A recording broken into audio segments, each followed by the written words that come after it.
Here we go. And welcome to Nocturnal Frequency Radio here live on the New Visions Radio Network and, of course, simulcasting on our YouTube channel. Cheers. Wow. Cheers. Cheers. And welcome to the show tonight. Oh, a little bit more of a laid back sort of show. We've had a lot of guests on the last few weeks. We've got a few guests coming up later on in a few weeks. Looking forward to. And Alex, this it's just been insane. COVID related again, obviously, but it's just insane. The numbers are just ballooning. Yeah. Yes, they are. You know, it's a battle between wear the mask or don't wear the mask. Mm. Evil versus good. What is evil? Which side is evil and which is good? Like, I mean, I really? say just buy the Nocturnal Frequency Radio mask and or Yes. neck gaiter, and you'll be okay. Neck gator. And things must be crazy out your way too, eh, Justin? I mean, God. Yes. Yeah, we're going actually in Chicago. We're going with basically a second lockdown. Yeah. So they're limiting the basically bars and restaurants. That's really what it's coming down to, just that type of stuff. To I think some places have a curfew, and that's kind of about it at the moment. But we'll see. It might progress more given the talks of a 4 week actual shutdown. Government mandate here, which may be happening. So who knows what will happen? But that's where we are in Chicago, back to almost square one where we were about 8 months ago. Yeah, I mean it is pretty much the same here. We're going into red or Hmm. yeah, somewhat of a I guess a designed lockdown. It's not a full lockdown, but I mean they're talking about full lockdown very soon if things just don't get under control. Because I don't know, man. They were warning people in certain areas. Look at right now. If anybody doesn't know, there's a big celebration this weekend called Diwali, which is Hindu and all that, Sikh, No, it's just Hindu, I and believe. no, It's a Sikhs Sikh too. too. Okay. Yeah, Sikh and actually some Buddhist celebrate it as well. But they were telling them, look, it man, celebrate it with your own family, virtually or whatever, responsibly. And I don't know, Alex, if you heard, there was a huge couple groups that were busted up and fined. I heard. Yeah. Businesses they're talking about what fining them up to $5,000 each Jesus. time. You know, but I really don't know this. I don't think it'll work. I really don't because I mean, in the beginning, people were afraid. They were afraid because they just didn't know. Yeah. Had never experienced something like this. And now, opening it back up slightly there in the summer and giving people a piece of, a slightly different normality, taking it away from them again. I don't know. People just don't like that. Yeah, well, we like our comforts. That's what it comes down to. That's what this whole thing is all about, is just disrupting our comforts, and it's destroying a lot of people's, not destroying. I should That's a harsh word to use for this, but it's hindering a lot of people's lives, and I understand that. But it does. And I think that's just based off everything we're talking about. There's much to the discussion, but there is a bigger discussion on how we look at these things, because in the future, let's just say we're limiting our consumerism. Okay, in the future, in the next 5 to 10 years, robotics is going to take over a lot of our labor, from as what we're seeing with self-checkout aisles to advancements in even warehouse and manufacturing.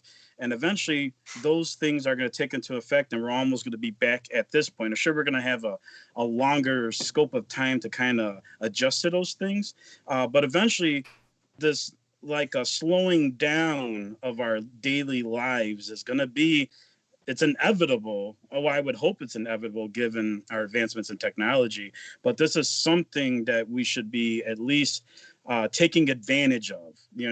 Let's say there's some kind of conspiracy that they're taking advantage, that they, the people at hand, They, yeah, the ones whoever, behind the scenes. yeah, and then it's exactly that. The ones behind the scenes. Let's say that they're trying to accommodate to a new norm, whatever that may be, a new financial system, new laws for whatever that may be. Even if we just sidetrack, even if we look at that, what's a new law of a mass really? Is that really going to turn us into sheep? To be honest with you, but we look at that and they're trying to, let's say, change the way the future is going to be for whatever that may be. Yeah. While as us, as normal everyday people who are dealing with this stuff, I think it's time for us to start having this discussion on how do we adapt to this to better ourselves in a sense. I bring this up numerous times. I'm lucky compared to some people. I know people who never even received their unemployment, and it would be legit that they would receive it given the what's happening now with COVID, or they never received their stimulus package. Now those things could be questionable given our economics, but given that we had those happen, people in us citizens in the greatest country on the earth supposedly shouldn't have to worry about this. Even if the virus shut us down legitimately without any other conspiracies, we shouldn't have to worry about how we're going to survive in this is not our fault. And that's something that, yeah, it's bad that it's happening, but realistically, if it was happening and we had to deal with it, we shouldn't be in the positions we are now where people are financially worried for something that's technically out of our hands. And it shows the faults in our own government, our own economics, that we can't handle this. I was on Mindset trying to convey this with Neil, and so the point I was making is that there's things that need to be changed. Although he was suggesting some things to change, but he was also suggesting that there's normal that we have to get back to. And I'm like, we need this. Look at me from my point of view as someone, and this is on the show what I was trying to convey. And another reason why I plan on doing some live streams so I can kind of elaborate on some of these points. But me, as someone who's, I guess you would consider a capitalist, I have my own business. I'm subcontracted to a company as well, so I control my time. I've also been part of the corporate life. I've also been part of the retail life, the warehouse. I've done it practically all, sales, all that. And I can see someone coming from that where things, let's just say, where the fat can be cut in our everyday life. So many meetings that took part of the day. Hey, I love meetings where I don't have to actually work. Okay, I love it, right? But when I look at the time where we sat there to go over some PDFs and all the stuff that they could have just emailed me, or, we could have had it dealt with something else, I could have been home. If we're not going to sit there and I'm not going to work and go and do what, I'm essentially getting paid for, I could have been at home instead of that time, which we count our 8-hour days, our 10-hour days, our 12-hour days, etc. We hold dear to those, and we're so used to those types of things. And I think that's something that we kind of got to have to look at. Like, even in some of the European countries, they didn't have to worry about what we're worrying about here. And not only that, some countries, they're only working 30 hours a week. They don't have a 45-hour work schedule like we do, and that's something to kind of take a look and to adapt to everything's going on, sans the virus, because the virus is its own thing that we got to worry about. But everything that's happening now has really shown a light at the faults of our policies, at the faults of our everyday lives, our consumerism, to be honest. I've got a 37-hour work week. That's not bad. Yeah, but I haven't seen that. I mean, I've been working OT like there's no tomorrow. So, I mean, 37 is like, yeah, wow, that's a short week. Of course. Yeah. I was literally working for a good I mean, I still do, depending on what it is, but for almost months straight, years straight, doing podcasts with you guys. I was probably just getting home from a job or something. Actually, I think there's been times when I'm literally just getting home. I can't do it tonight, or I'm just rushing to get into everything, because my life was consumed 7 days a week by, my position. I'm on call, so it's something that's part of my position, but at the same time I'm working 7 days a week. There's times a part of it driving to a job where they end up canceling the job, and I spent 6 hours, if not a whole day, on a weekend where I could have just been home. There's different ways that we could mitigate that type of stuff. But yeah, for years I was working probably 10 to 12 hours a day, 7 days a week for a long period of my life, and it sucked. I missed so many aspects, so many birthday parties, so many family events. Not saying I love going to every birthday party, I love going to every family event, but it would be nice that I would have had that time more. I used to go camping literally every year up until I started getting more involved with my job. And I haven't been camping like I used to in years. Probably close to 8 years. It could be longer. I had been camping, but I used to go a week long, and I just haven't had time. And these are things that I missed out on with our normal now. Yeah. Normal now. And so it's like, when I do hear people complain about a normal, sometimes like, you really want to go back to that? Besides the people who are already struggling, because that is the biggest issue with what's going on. People are already struggling financially or with anything. Yeah. Is already affecting it. It's double downing on those things. Yeah, I mean, yeah, I agree. I mean, there's things that were part of the old normal that with the new normal have been made easier, but then again, the new normal hasn't really been realized yet Of course. because I mean, obviously, we're still struggling with COVID, and until we're all chipped with the vaccination. Whatever. I mean, of course, there's another conspiracy theory for you, right? Of course. I'm not gonna get the vaccination. It's they're just gonna chip you. That's all it is. Yeah, I know. Seriously, Many how are people like they that. How are they chipping you with the vaccination? As they walk around with their smartphones that's already chipped. Yeah, exactly. Oh yeah, exactly. By the way, Terry has a comment. He goes, okay, guys, shirts off. Let's see the fat to cut. That's, yeah. Yeah. Well, I did gain some COVID weight, so that's for sure. I've been doing good, man. I'm still doing my trail running and all that kind of stuff. I'm still doing all right. And of course, I've been working out like crazy OT, so I'm pretty much on my feet quite a lot. So I haven't really put on any beef, which is pretty good, thankfully. Well, luckily for me, I've always been fat, so gaining a little extra is not too much to scare. As long as I don't get back to where I was at 250 pounds and whatnot, that's where I want to stop it. Well, I think the heaviest I ever was, I think was 203 pounds, and I'm like, ugh, Oh, man. Jesus. I would love to be at 203. Yeah, but I mean, how tall are you, Justin? I'm 5'10". Well, so we're the same height. So I mean, like, yeah, that's I was normally always at around 170, 171. That's not That was bad. my ideal weight for years. I haven't been that in years. Even I think Yeah. I think high school I was at 190. That was pretty Oh much yeah. what I was. Yeah, yeah, yeah, And yeah. I've not been able to get back down to that. It's been a while, but whatever. I think I'm pretty happy with where I'm at now. Yeah. It could be a lot worse, so I'm not going to complain yet. Yet. That's the key word. Until they tell you gotta lose some weight. Yeah. So yeah, that it's been insane with COVID, and again, yeah, we're facing quite possibly another lockdown. Yep. I, I really don't want to dive too much into this because we've already been done to death with shit on COVID. But Of course. it's a constant reminder on a daily basis that people with their self entitlement. I think that is the new norm. Well, yeah, yeah. Well, it The shows. sense of self entitlement now. It, With your personal space is non-existent. It just seems to be there's too many people, you know, in this world, and in the immortal words of Alex, the world needs an enema, right? Yep. It's like even if it's going for a simple walk, it's like watching The Walking Dead.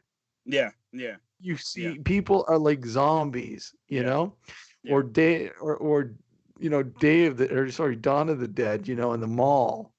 Yeah. It's like, let's go to the mall with our masks on and Well, just what? walk around. I don't have any money, but I want to look, you know? Or we just go around throwing pies in the zombies' faces. That's Tales from Dawn of the Dead there too. Yeah. The original one, not the remake. No, not the remake. Get out of my personal space. 6 feet. What's wrong with you? 2 meters. 6 feet. Get away from me. Well, you bring up you talk about being active, and I in Illinois, I think we were one of the worst that had it compared to some of the other states. I think we were one of the handful there, and people complain that we're in some draconian law and no one can do anything yet. I'm in like the epic center of everything, and I was ordering tacos. I was going to Tacos. stores. I was going to the forest preserve. We were still trying to get that in there, and believe it or not, I go to forest preserves often, and although there's quite a people that go there, it was very you could tell that no one goes to the forest preserve. But as soon as COVID hit, Mm. and you saw all these people going Yeah. to, we got to get there, and that's the thing. People, we don't do that much. Not Mhm. not as a whole. Yeah. Our lives are quantified to those walks after Mm. work, or people. I got to get to the gym because I got to start my day.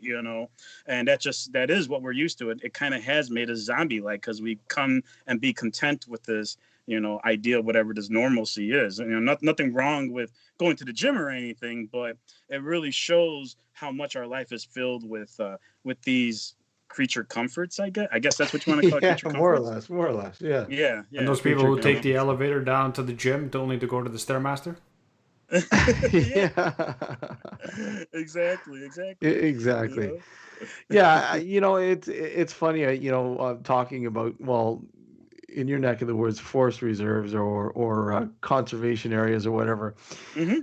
One area that I'm used to going to, doing my trail run, at least 3 times a week. Try to.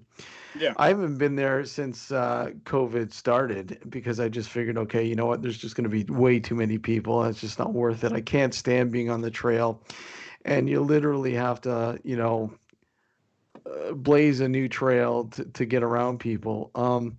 And that's what's happened. I went there and I noticed the conservation area had to they were forced to open new trails Yeah.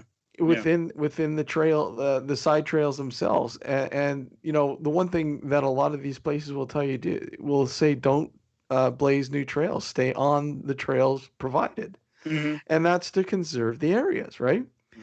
But because there's been so many people in these places now, that the worst has happened when it comes to that. I mean, that and of course, garbage everywhere. Of course, I've seen that a little bit more garbage. Garbage Yeah. everywhere. Yeah. I, Yeah. I could tell you, I could give you a list of the five biggest friggin' polluters in this area for garbage. And number one, and it's totally Canadian, Tim Hortons.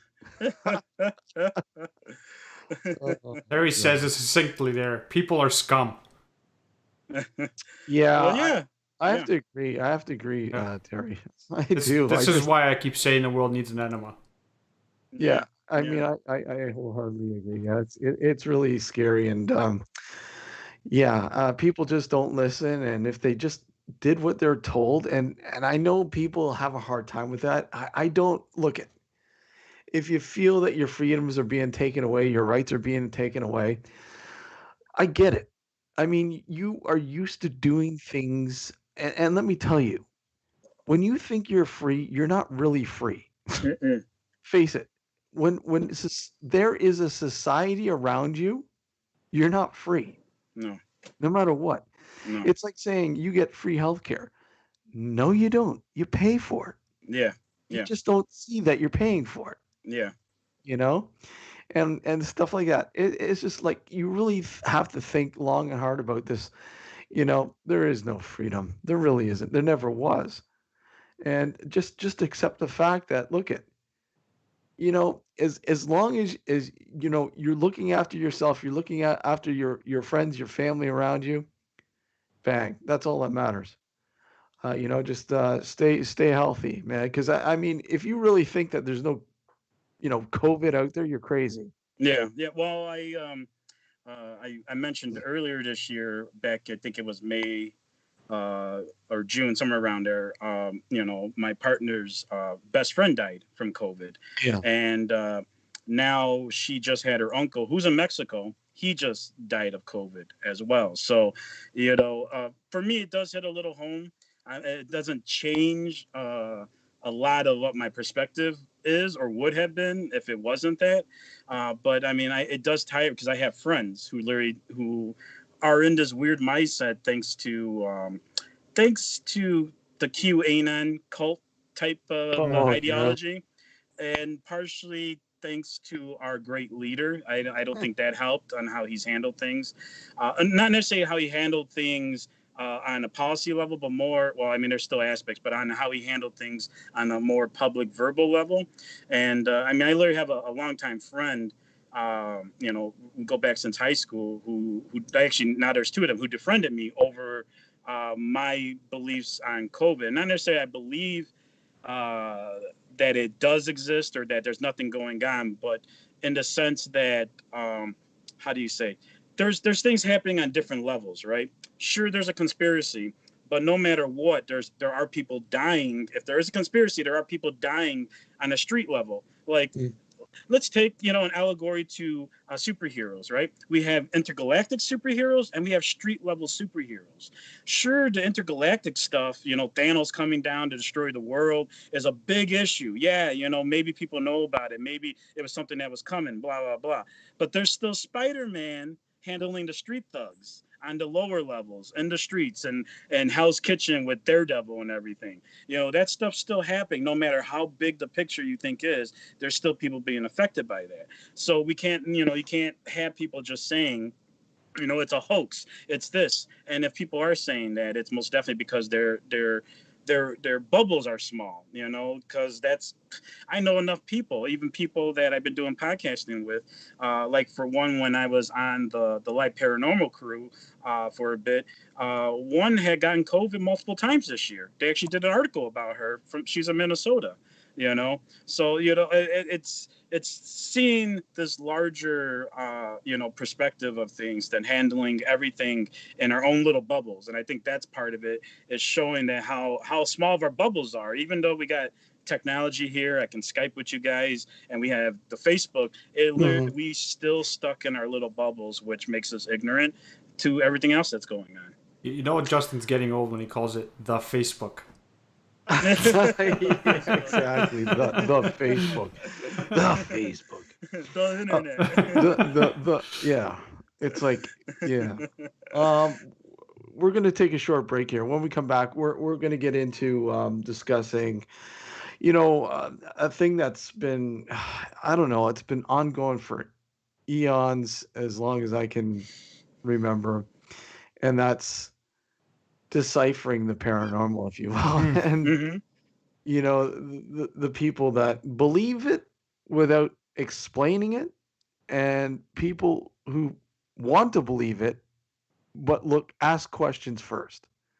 you know there's a difference, unfortunately. And we're going to talk about this because I'd like to get into a discussion I had with on a Facebook group with a fellow that's quite interesting. I think that will come into sort of Dr. Demon Gord's social experiment that we were talking about last week. It's similar in a way, but we'll talk about that when we come back. You're listening to Nocturnal Frequency Radio, and of course, you're watching us on our YouTube channel. Don't go anywhere. We'll be right back. If you'd like to follow us, you can do so at Dark Discussions on Twitter. Facebook, just type in Nocturnal Frequency Radio. And of course, on our Instagram, which is Nocturnal Frequency Radio as well. All right, we'll be right back.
sounded like a scream.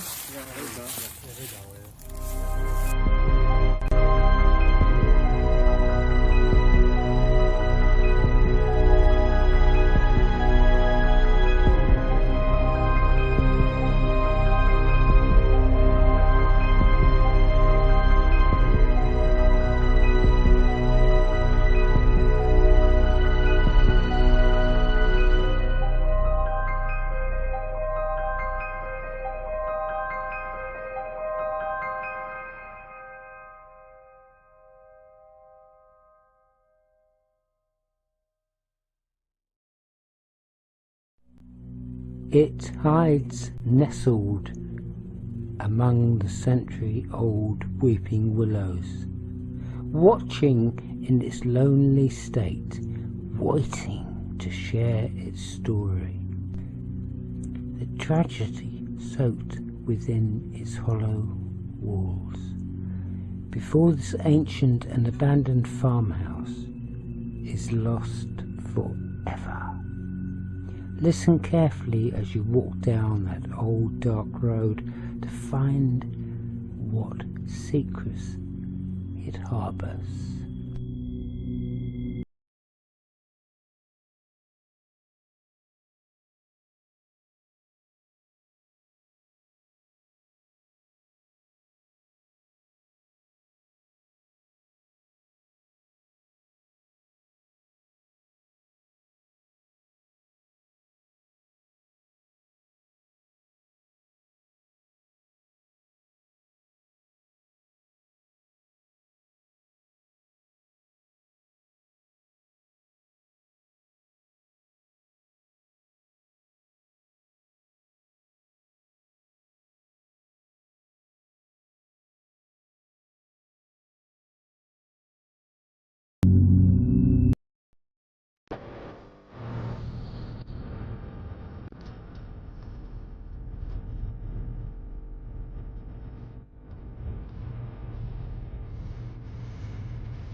And welcome back to Nocturnal Frequency Radio live on the New Visions Radio Network. And of course, simulcasting on our YouTube channel.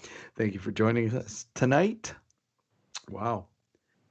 I want to thank Justin, our good buddy Justin, for joining us tonight, all the way from the US of A. I'm so far away. It's He's so Antarctica. far away. Wait, there's this imaginary boundary that is keeping us in check here. I don't know if you know that. But, Oh yeah. What sucks even more after 9/11, you got to have a passport just to get to Canada. yeah. Ridiculous. Yeah, it's been insane, man. Oh, yeah. So, anyways, the first little bit we were just talking about COVID, but let's get into some paranormal goodness. Before we do that, Yes. let's tell Yes. everybody about our Teespring store. Yes, do it. You know, the shirts. You can get shirts. You can get hoodies. I released the. By the way, I got the new zip up hoodie. I finally. Ooh, Where? all right. Yeah. All Very right. good. It's not as thick as the pullover one, but it's still pretty nice.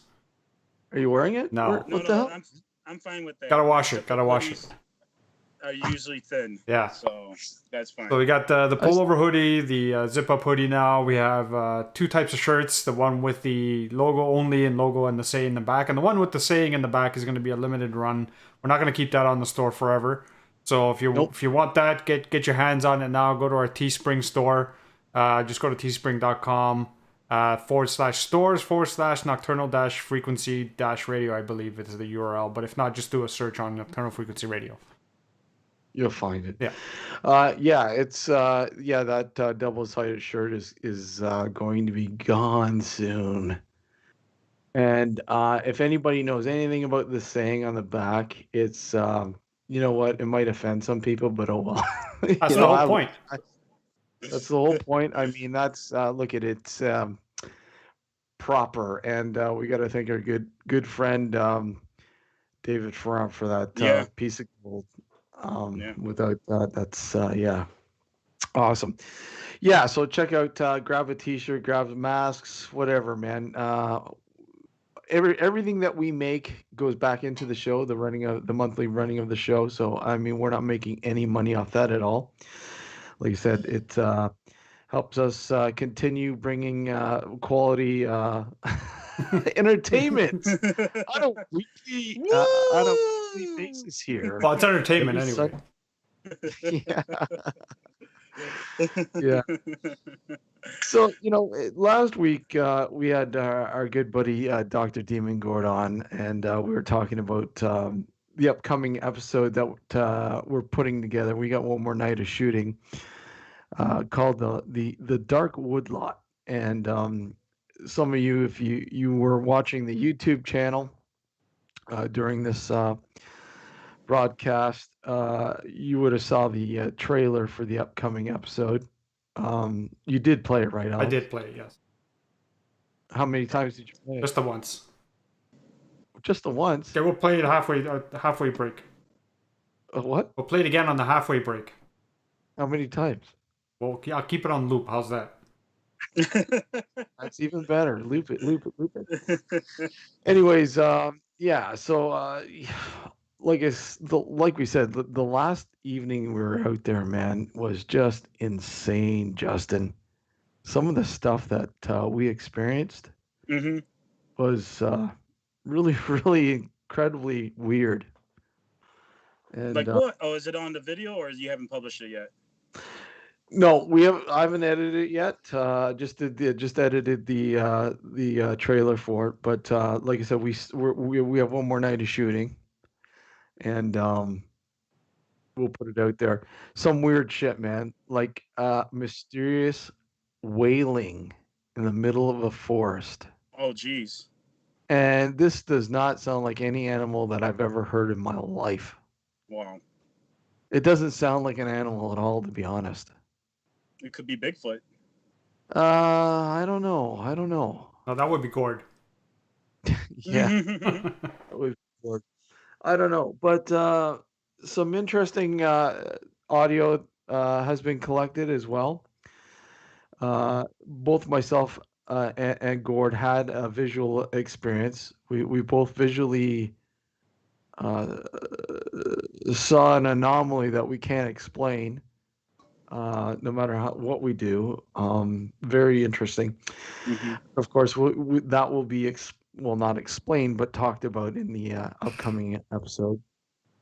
Um, yeah, some pretty cool drone footage of the area. Fuck, man, phenomenal. If you've not seen the trailer is only a snippet of the footage that was captured. Have you seen it, Justin?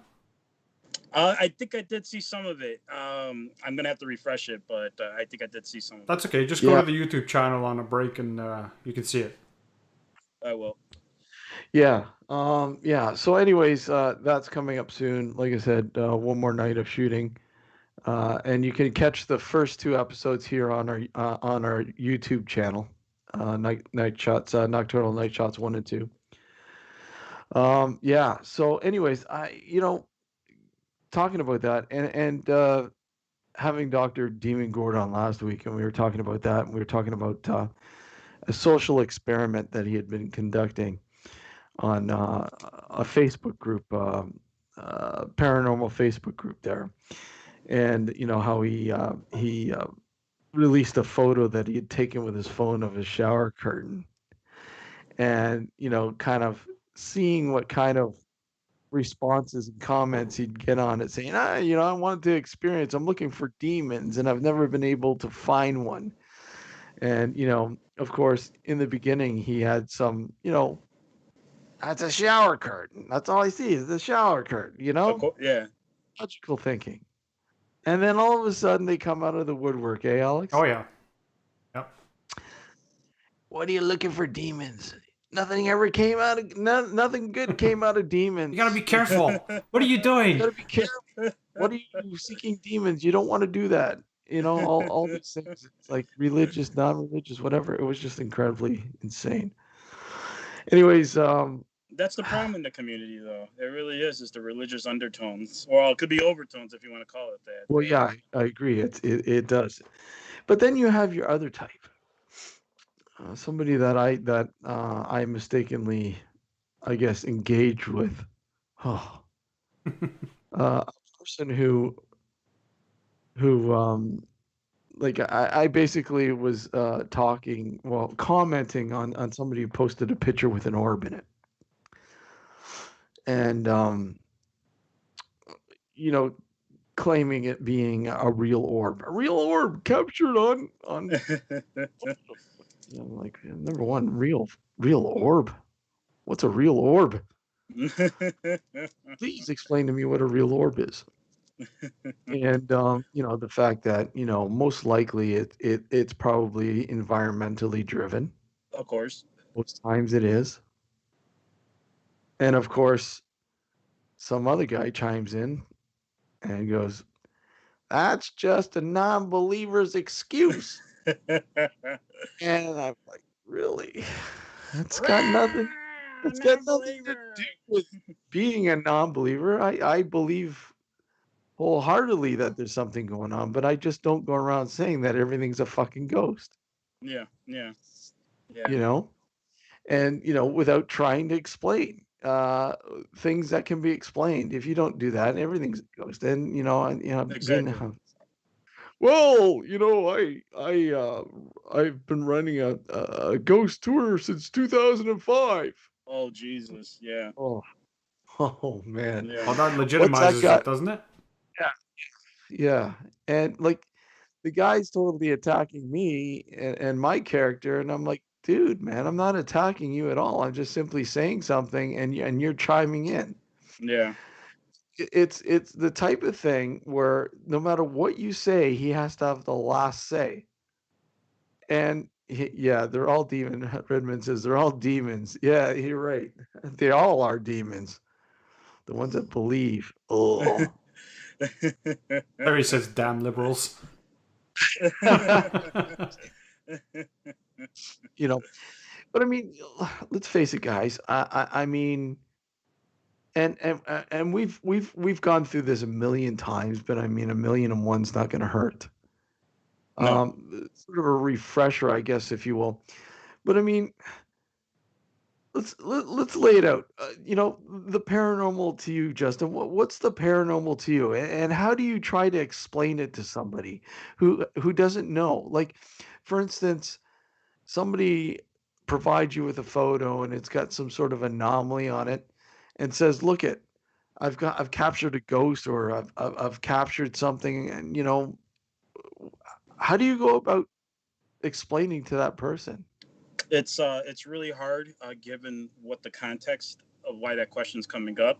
If it's someone dealing with a personal experience, as in they just lost a family member, you got to go about it very touchy.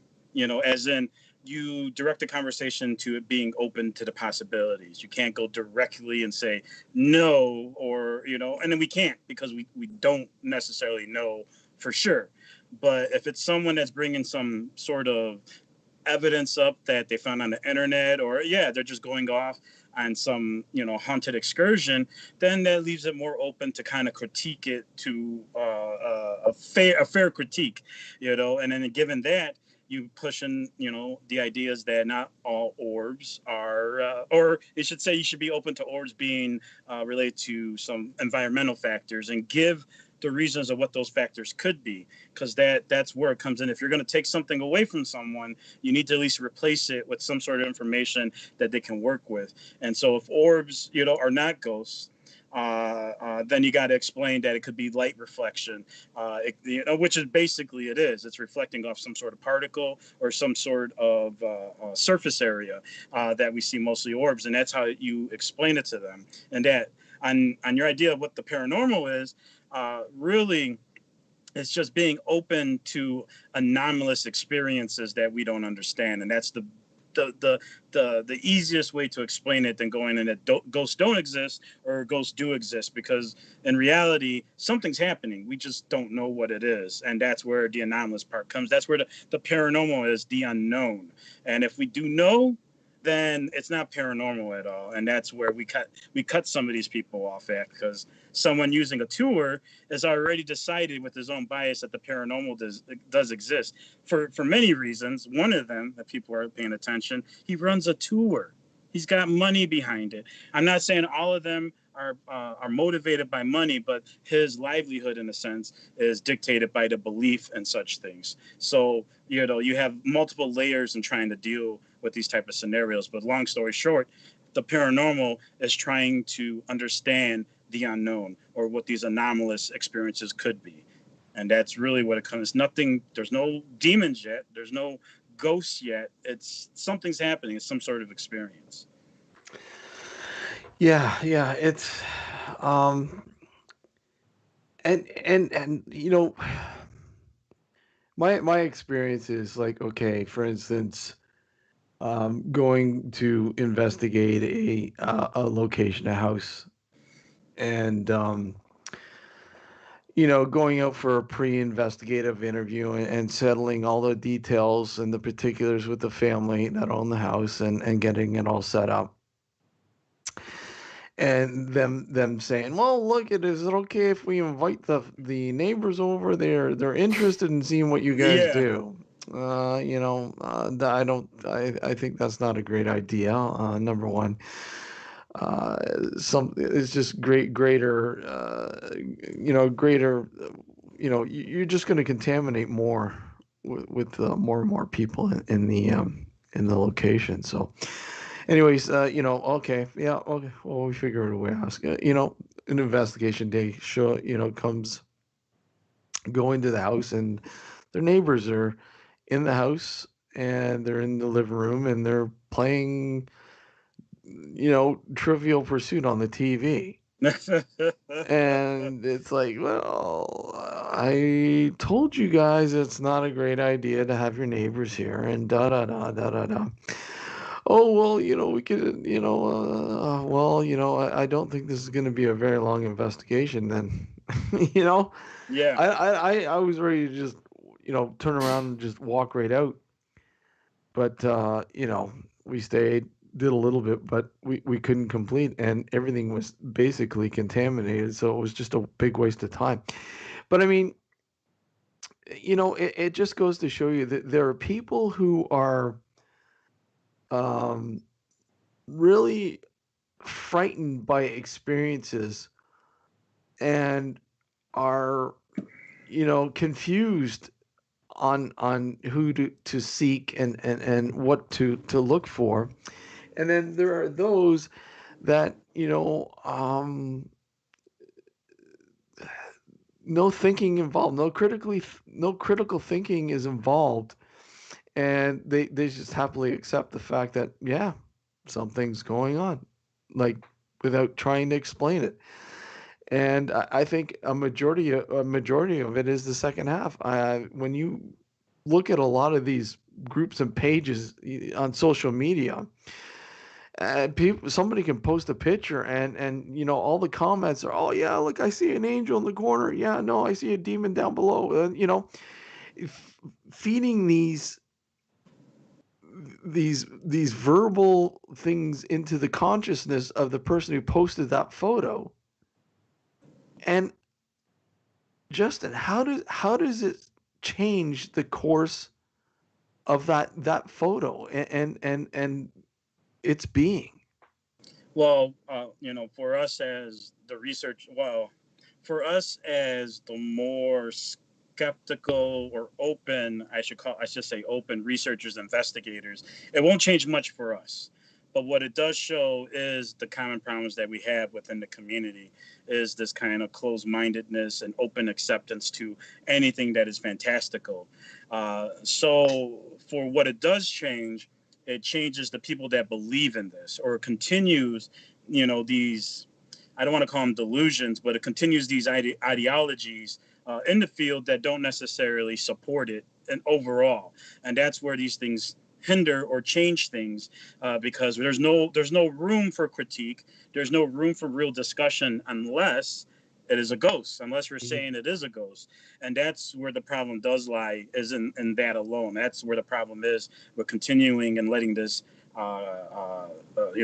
letting this continue is not having these open discussions within these groups and whatnot. And that's where it hinders it. For us, nothing, because we're supposed to be open and investigate these claims, and whatever the information that we get from it is what we portray.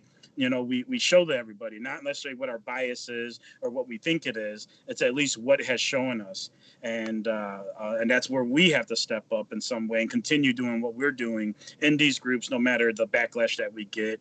And we're doing these programs, the shows, the live streams, continue talking about this because it is a larger group out there that's just like this Facebook group that you're talking about, and that's what it hinders. It hinders progress for actual research. It's like a domino effect if you think about it. I mean, if someone's Yes. posting a picture which they think might have an anomaly, and then you have a whole bunch of other people sort of feeding that sort of Yeah. idea that there is a demon there on the bottom right hand corner, or there's a whatever spirit down at the bottom right hand corner or top left hand corner.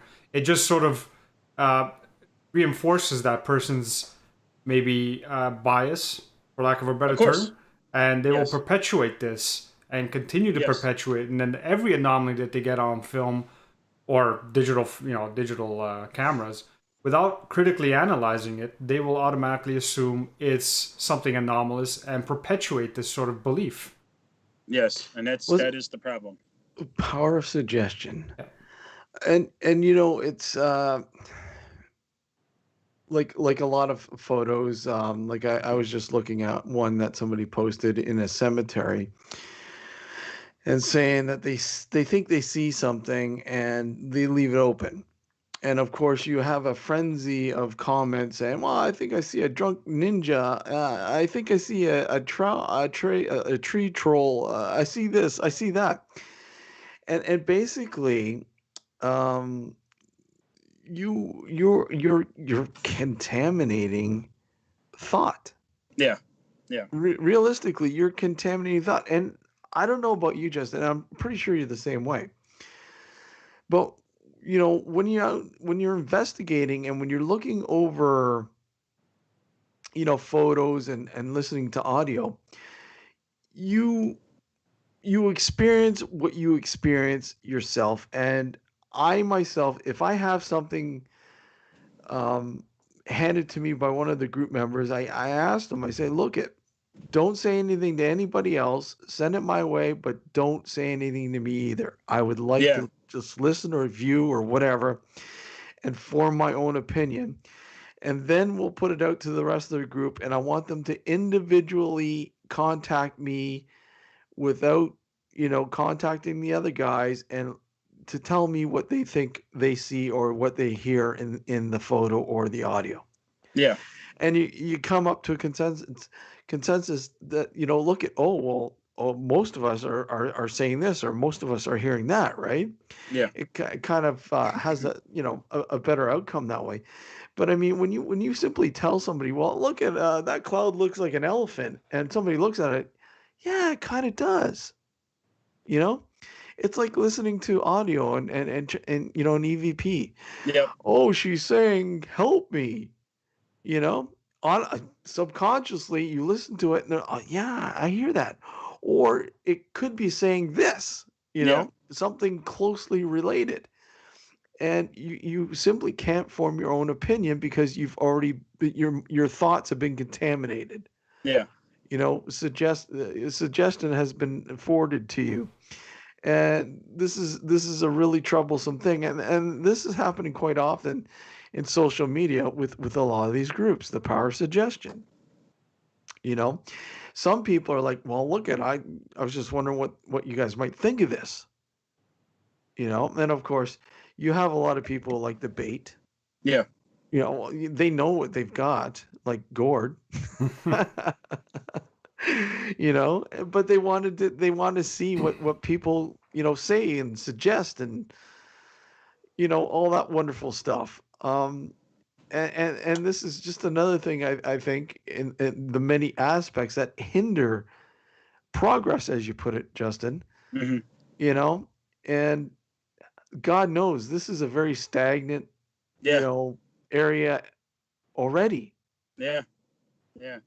you know Look at the entertainment that we have, paranormal entertainment. It's the same it's ever been since it started. Yeah, since it started. Yeah, yeah, it's literally hasn't been the same. changed. It hasn't Yeah, changed. hasn't changed. It just they're just trying different angles, but I mean, for the most part, it's the same thing over and over again. Yeah, yeah.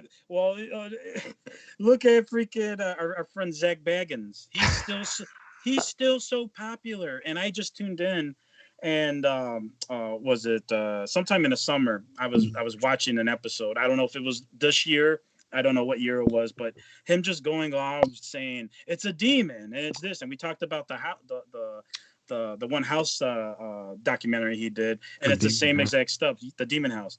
Yeah. Yet everyone, they just eat this stuff up. Zach, new season of Ghost Adventures is coming on, and it's just the same old for what I think they're in, like, what, 15 seasons now or something like that. I 20 don't know. seasons maybe. You know what? I think I watched the very first. It wasn't even the first episode. It was I guess it was the pilot or whatever that started it all. Where you got hit with a brick in the head or whatever the Yeah. fuck it was in the basement. I'm like, yeah, I don't think I'll be watching this. Oh, Yeah. seriously, come on. And I've never watched an episode. I can't bring myself to watching one. It's ridiculous, and Even it's though so I popular. know it's entertainment. I know it's entertainment. I just can't. I have a hard time with a lot of paranormal shows. I Yeah. can't sit Yeah. down and watch them.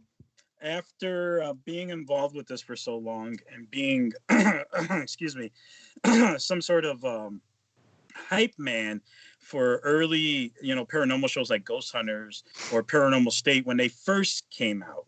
Mm. Because as someone who was involved with this, we didn't have that type of representation. I Yeah. guess we can say at that time. So I was like, wow, they really, we're gonna have a TV show, what these people do.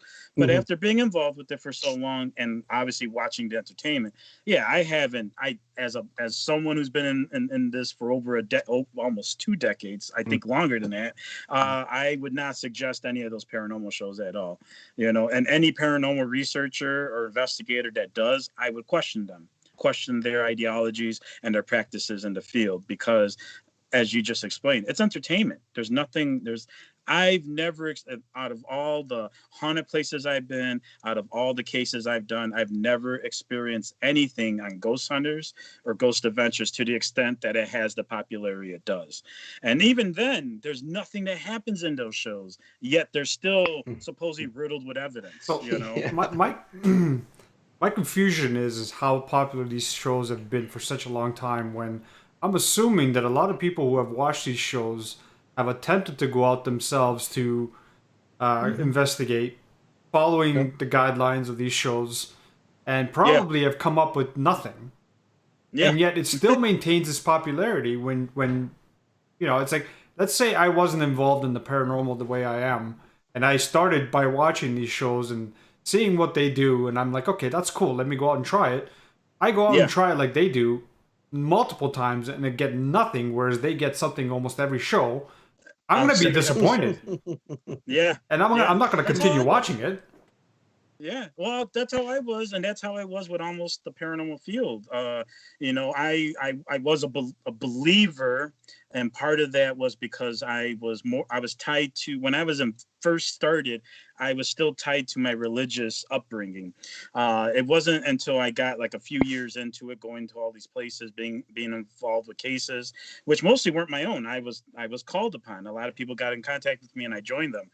Um, I it's changed so much for me to see how it has been that popular with everything, because the point I was getting to make is that when you're involved this much, because I was about to go off on a tangent there, but when you're involved this much in that, you're gonna see how this is. So my point is that I was almost ready to leave it because I was not getting anything that I seen on TV, or even been to some local library meeting with the local paranormal ghost hunter who had all these audios and all these video clips. During that time, I didn't get them, and I was like, this is all bunk. It wasn't until later on that I started doing my research and looking into everything in a sense, psychology, geology, and of course what kind of changed my perspective, quantum theory, quantum mechanics. That's really what changed it, and really kind of gave me some sort of base to really look at, and that's where we lack. That's what we lack in the field, and that's what we lack in these TV shows. I I Overall. still I still remember when you were on your quantum Yeah. mechanics kick, man. I Yeah, still yeah. remember that. Yeah, it was because it was fresh at that time, and yeah, I mean that's what really propelled things, because at that time I wasn't the only one, but I was one of the only ones that was really talking about those types of theories in the paranormal field. And sometimes I'm a little bitter that I didn't progress some of those things a little more, given what's still out there. Mm. But we still have these shows, and there's still content for me to do. But yeah, at that time I was told, because that was the for me, that was the level. That was like, all right, I already read all the ghost hunting books. I've read all the psychic books. I've read every hero of mine, books, and then getting out there doing my thing, and then it plateaued for me. And then quantum mechanics, quantum theory. I started reading all those theories, M theory, all that. I can't explain M theory now, but but at that time I was more involved with it that I can understand everything, and it was the only thing that was left in the paranormal field for me, was getting into that. And at this point, nothing has topped that at all. And the only reason why I continue to do what I do is because I'm open to the possibility to at least prove some of these theories, or at least find something, or continue finding nothing. To be honest with you, and telling people that I'm finding nothing, but I at least have something to back that up, and that's the key here, is to get beyond this level of entertainment shows and the old ghost hunters guidebook that we all kind of been brought up on, because those things don't matter. That stuff is out of books. As we're talking about orbs earlier, those were the biggest thing in the up until the late mid 2000s. Orb Mm. photography Hmm. was the tits, was the Mm. everyone needed that. Next to which we don't see often now are mists. Mm. I remember that almost Oh yeah. every Yep. paranormal page had a mist. Ectoplasma. Yes, There's some around me yes. right now. Yeah. There you go. I have some ectoplasma in my photo. It's coming out of your nose. I still remember. I still remember when orbs blasted off. into the great unknown, and that Yeah. was when Art Bell covered it on Coast to Coast years ago. Jesus. And he, you know how Art Bell was so amazing at selling shit. Of course. I loved Art Bell, don't get me wrong, but Yeah. it didn't, not everything the guy covered was true. No. But I mean, he would definitely make it entertaining. And orbs, oh my God, orbs. Um, on the the cusp of the digital point and shoot revelation or revolution, all of a Changed sudden everything. everybody's getting orbs. Yeah. Oh my God, you can point the camera anywhere and you'll get an orb. Yep. Yep. Yep. And everybody believed, oh my God, I'm looking into the paranormal world. I'm capturing the souls of dead people. Look at the faces in the orbs. All sorts of shit. And you know what? People were sitting on the sidelines going, holy shit. These people haven't got a fucking clue about photography. Oh my God. Oh my God. People are fucking being sucked into this shit. Yeah. Yeah.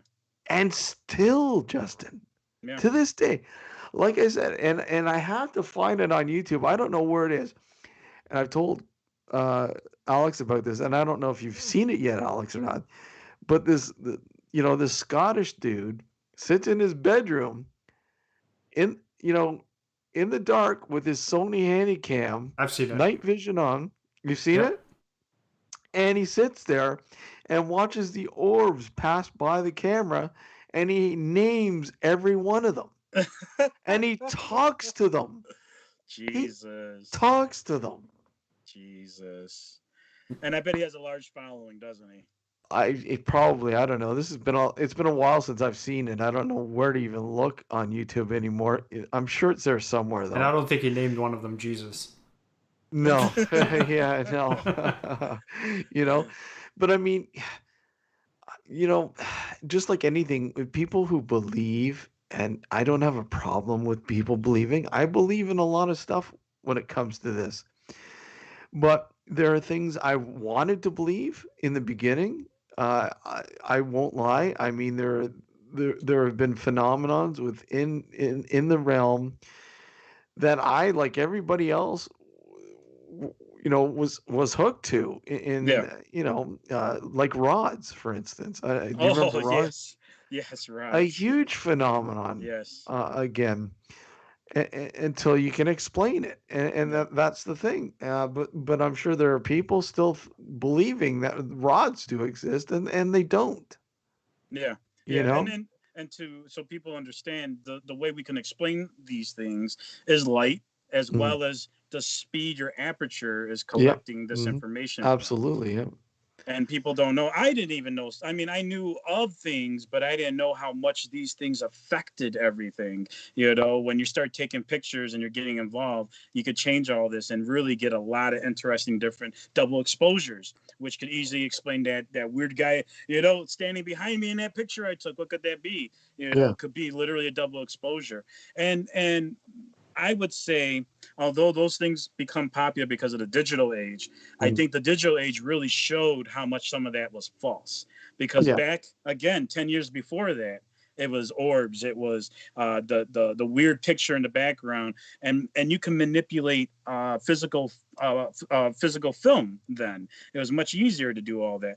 Even the old cases that literally build our community, from the Fox sisters to many of Sir Arthur Conan Doyle and Harry Houdini. When they were Hmm. investigating these things, they found out that the pictures that people were taking of ectoplasm was almost part of a double exposure, Hmm. or it was a gummy thing that, because of the heat, would start melting out of your body, that they figured out how to do that. Back then, same thing, people were buying that stuff up. It wasn't until some guys came in and started, and we believe, when I was reading the Fox sisters, and stuff like that in my old paranormal books until I did the research to find out what was the other story. I didn't know that it was false. I literally took the books of the greatest paranormal stories and was like, look at these great stories that we had. And to start doing the research, you find out all these they were all found frauds, almost all of them. Mm-hmm. And that's something to really consider when looking at any of these things, is to find out how much of it was a fraud. Not saying that none of there has been studies and experiments done on psychic experiences, Mm-hmm. but specific ghosts and the physical things that we see or we have become a norm to us, most likely are false, and that is a huge thing. Let me just reiterate to the listeners too, and the viewers, that Justin, like myself and Alex, we're not outright debunking the paranormal. Yeah. That's not Yeah. what we're doing here. I believe that there's something going on, and that's why it's called the paranormal. But it's just a lot of stuff that's being presented as being paranormal. Yeah. It's in question. I mean, any sane person would want to question everything they could possibly do, question about a lot of stuff. I mean, if something came across me, an experience, every experience I've had, I've questioned. Okay, like What could it be? Yeah. for instance, Alex, the Credit River creature, and my experience with that. Is it an undocumented animal? I don't know.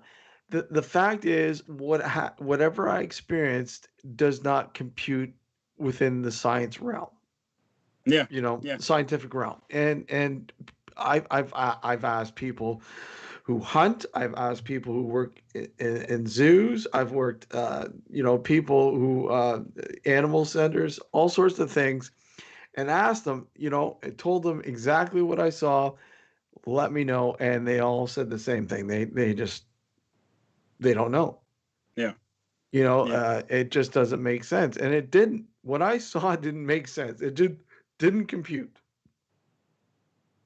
So therefore, but you have to, if you want to truly understand, you really need to look into this. You really do. You need to research. If you can't simply post a picture on a group and expect people to believe you that is paranormal. Well, most people will probably believe you, but there's going to be people that will criticize.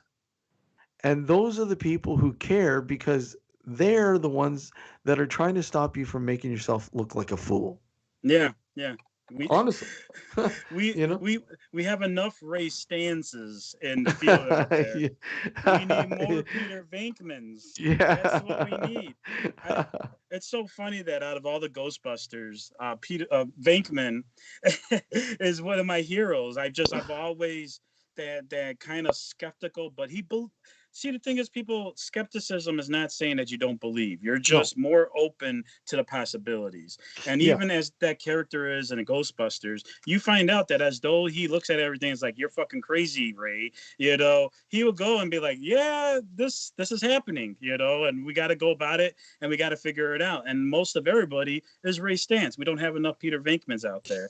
I mean, or Winston's.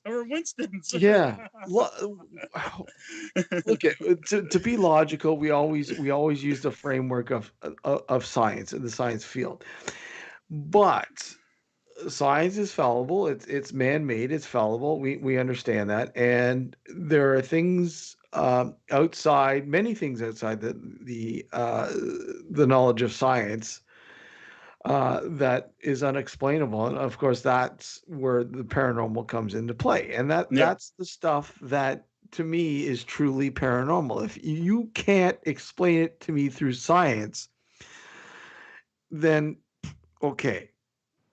Science, of course, not all the time, but most of the time. I mean, everything seems to make sense once you sort of equate it to something scientific. Then okay, it makes sense. Yeah. I mean, I don't know about you guys. I mean, is that similar with you too? Yeah. Yeah, I agree. I mean, doing the research here, science says there's some kind of psychic nature about us. You'll find there's hands down science can explain that there's some psychic experience going on that we don't understand totally yet, but we don't have information on ghosts. And that's why I tend to fall more towards this, because we figure a lot of things out. If science hasn't figured it out yet, then it's just a matter of time before they do. Yeah. And most definitely, at one point, I thought there was nothing until I got into actual researching science. And there's all sorts of things that are out there, even geological, which we go over every now and then on the show. But geological radiation coming from the Earth can affect paranormal experiences. Absolutely. Yeah. People don't understand that, and not only that, there's a possibility that they may induce paranormal experiences, that they may help your psychic experience, and we have enough information for that. Even the closest thing we got to understanding what a ghost is might be just that it's some weird memory for some reason. Science, we're close to that. We don't have all the answers, but we're close to that. But most definitely, for sure, with science, if you do your research enough, you're going to find enough articles. And this goes back years. I'm talking about probably during World War II, they were already doing tests, probably before that, of psychic experiments. And they have valid psychic experiments since then. And they've been using them in all sorts of ways since. So there's most definitely something going on. I just don't think personally it's the embodiment of Aunt Zelda or something like that, who decided to phase through the rift. I don't believe it's that. Well, let me ask you, Justin. Go ahead. Is the ghost actually a ghost actually electromagnetic frequency? I am not sure. I don't think so. Given my experience, Okay. I don't think so. Okay. Given my experiences so far, I have found that EMF radiation basically, and I shouldn't say inhibits, EMF helps induces paranormal experiences. Okay. I have tons enough cases that I've been through where they're telling me, in this particular spot that they've seen something, and I go there with my EMF reader. It's in a basement. It's behind this wall that has a bunch of EMF radiation. Behind that wall, I open up, a door, or maybe I can pull the drywall aside. There's an unshielded electrical box. So there's a possibility that the EMF is maybe feeding into the ghost, but more than likely, from what I can tell, based off actual scientific evidence, I think the EMF frequencies are somehow inducing these experiences. And as I always relate, I go back to Professor Xavier of the X-Men with his Cerebro helmet. He has psychic abilities, and he uses this helmet, which is a magnetic thing, to amplify his psychic experiences. And we see part of it with Dr. Persinger's work with the God helmet. And that's why I go back to that point of view, because we have more information on that than saying the ghost is rising and we're getting those EMF frequencies. I do feel that when we do get random EMF frequencies, they could be like cycles, or something generate whatever could be generating it in a cycle. And that's why I think we get some of these random EMF frequencies in certain areas. But yeah, that short answer, I feel EMFs induce paranormal experiences than they are the paranormal experience. So essentially, you would say then they quite possibly equate to what many people would believe to be a ghost. Yes. Roughly, yes. Like even though I don't believe in ghosts in the common term, I still believe ghosts as in let's say the universal photographic memory. You can call it an echo. You could call it a ghost in that sense, but I don't think the ghost that we're seeing is this part of us, the soul that's consciously aware. Now, of course, I don't have much experience with conscious hauntings or anything, but with my experience of residual hauntings, that's how I base this off of. Redmond says, been thinking about the orb man, and I have come to the conclusion that you've been doing it all wrong, guys. Why go out? Why go out to these remote and cold locations when you can ghost hunt from the comfort of your own home? Exactly. So, Yeah, exactly. but this is true though, because there, we when you look at everything, okay, there's no difference between this physical layer and, let's call it, the metaphysical layer, the subatomic layer. Okay, Mhm. what gives us electricity doesn't come from the electricity company. We actually pull it from the fabric of the universe. We Mhm. have a machine that generates it. It's pulling the electrons. The electrons didn't come from it, pulling it from the universe. So I feel that that's what is happening. It's like it's pulling from you. So if we're pulling something from the universe, it's kind of like a Wi-Fi signal. It's everywhere. So hauntings, for the most part, theoretically could be everywhere. And we have one instance of that by the what you call it, the Phil ghost, the Philip Mm. experiment, Yeah, the right? Philip experiment. Yeah. And if people don't understand that, it's basically a group of parapsychologists, and not even parapsychologists. I believe there were physicists. There was a group of scientists that decided to create a ghost themselves, had a Mhm. séance with blind people, with people unknown to the experiment, and they were able to conjure up this Philip character that the scientists created. Yeah. So technically, we could conjure up ghosts. Let's say we're using the Ouija board. All right, what's the Ouija board doing besides that? It's almost like it's not saying this is what it does, people. So don't confuse what I'm saying. I'm just kind of trying to create a picture, like an allegory. It's pulling that information from wherever it's coming from to your direct spot, like calling on the phone, Wi-Fi or cellular. You're pulling that information. So theoretically, I do feel you could cause a haunting anywhere, partially because you believe in it, partially because you're feeding into it, and partially because particles, electrons, all that exists everywhere. And if we are to take one aspect of any of the theoretical physics ideas, it would be that the electron is spread out. It's this part of the electron is the same as that electron, 10 light years away, 20, 100 light years away. It's the Yeah. same electron. So it's a Mhm. total possibility that you can bring that same information. What is that? Holographic theory, I think, is part of Yeah. what Yeah. that explains. Yeah. So I think that's where it's a possibility that we could create our own ghosts or pool a ghost to where we're at now. Especially in the case if you're using a Ouija board or doing a seance, you're literally theoretically pulling that information from the ether, if we want to call it that. You know what, guys? We'll take a short break here in a few minutes, but let's open up the lines for the Oh last half yeah. hour. Last half hour of the radio show. Um, if any of the listeners would like to call in, you got any questions, comments, or want to feed into the discussion that we're having right now, you can call us. 716-406-4472 is the number to call, and do that after we come back from our break here in a little bit.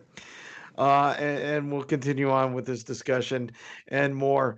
Um, yeah, so don't go anywhere. You're listening to Nocturnal Frequency Radio here live on the New Visions Radio Network, and of course, watching us on our YouTube channel.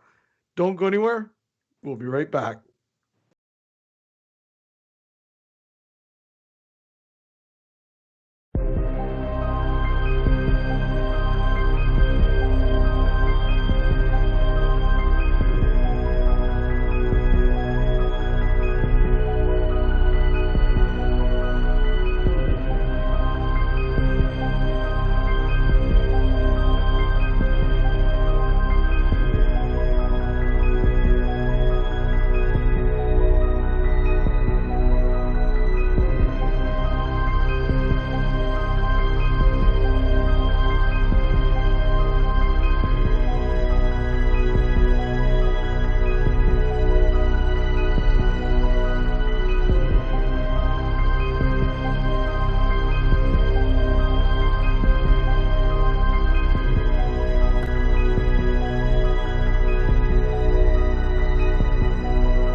Sounded like a scream. Yeah, I heard that.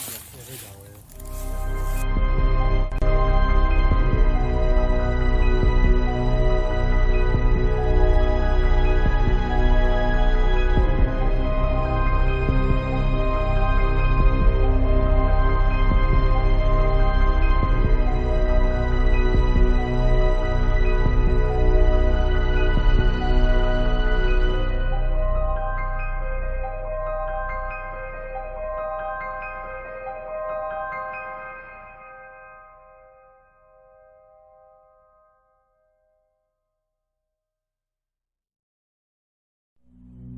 It hides nestled among the century-old weeping willows, watching in its lonely state, waiting to share its story. The tragedy soaked within its hollow walls. Before this ancient and abandoned farmhouse is lost forever. Listen carefully as you walk down that old dark road to find what secrets it harbours.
Did you hear that? Sounded like a scream. Yeah, I heard that. Yeah, I heard that way.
back to Nocturnal Frequency Radio here live, not exclusively, but audio-wise on the New Visions Radio Network, and of course simulcasting live stream on our YouTube channel.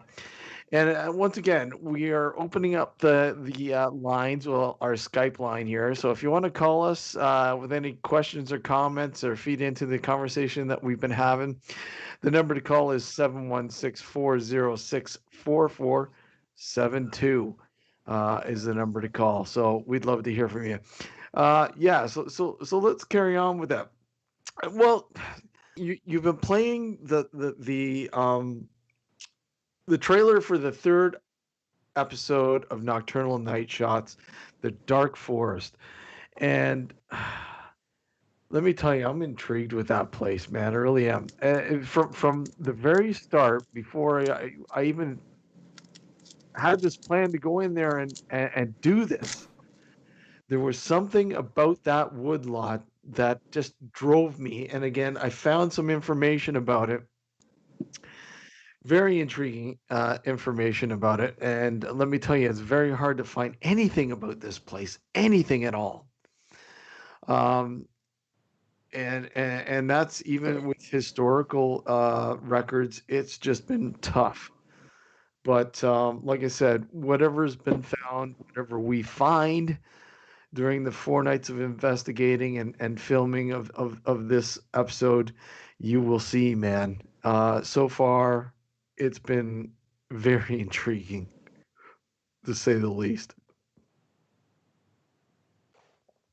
No, I think it's always cool looking at these places and just having that feeling, and ended up finding some stuff that validates that.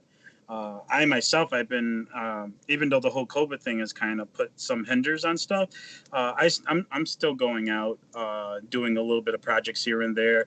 If you follow me on my Twitter, LCGH or CrazyJ2, most of the LCGH stuff, or my Snapchats or my 24 hours on Facebook, I post a lot of the stuff that I do on a daily, and that's where a lot of my content is. So you'll see me in a forest somewhere. Most likely I'm investigating some claims of something. And lately we've been going all sorts of places up in Lake County, which is where I was for a good portion of my life. And we've been finding all sorts of interesting facts about the areas that we've been looking into. We did some drone work for one, which we ended up using the Random.Knot app.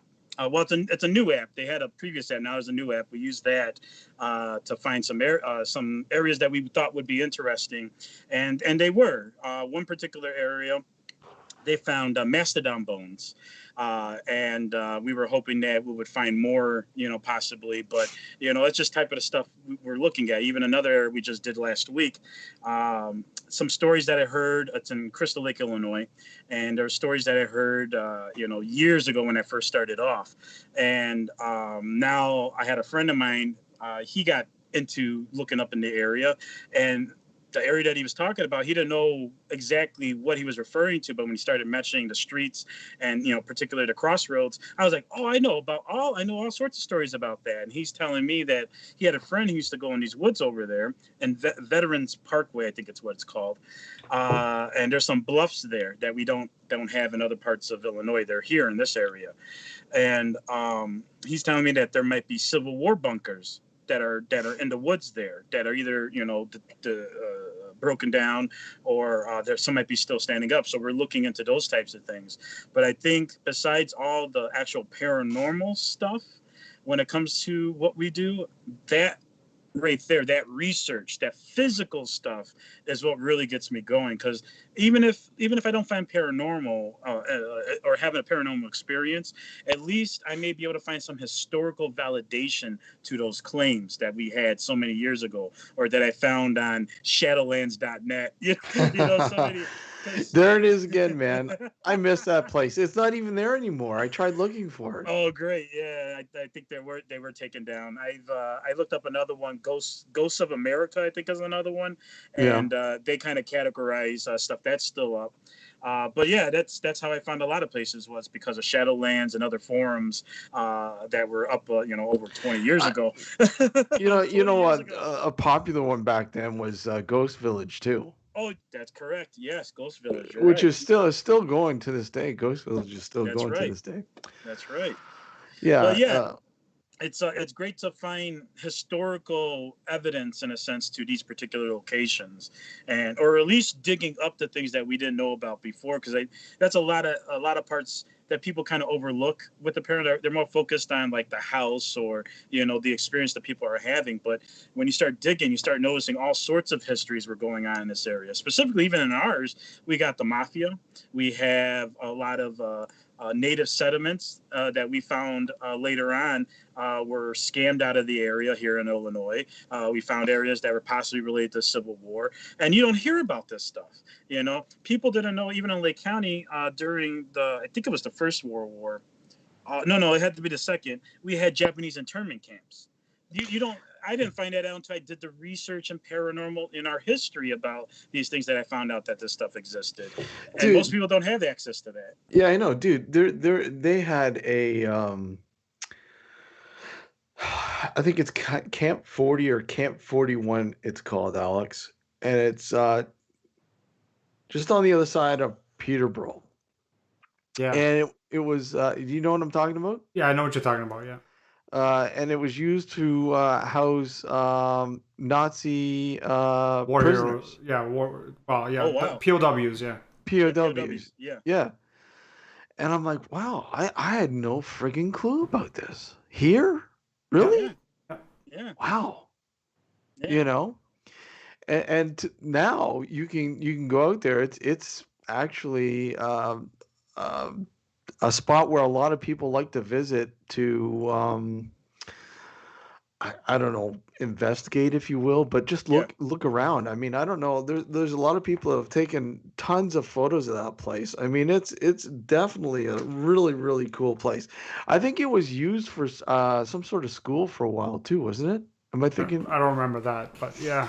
I could be It's a wrong. I could be thinking of another location, but yeah. But I mean, that's the thing. And I'm more in tune to finding locations that aren't popular and that have a story to tell. And I find those more intriguing, Justin, because those stories most people have never heard before. exactly. Yeah. Yeah. We have a Um, comment on YouTube here. go for it. The civilians are too intellectually and technologically feeble to detect, much less comprehend, the kind of communication that's occurring amongst much more advanced species, especially paranormal. Watching the Los Alamos National Laboratory, Los Alamos, New Mexico, Office of Scientific Research and Development. Yeah. Yeah. I think Justin's at a loss for words here. Yeah. I What? was a This little is bit. unusual. I'm like, whoa, Justin.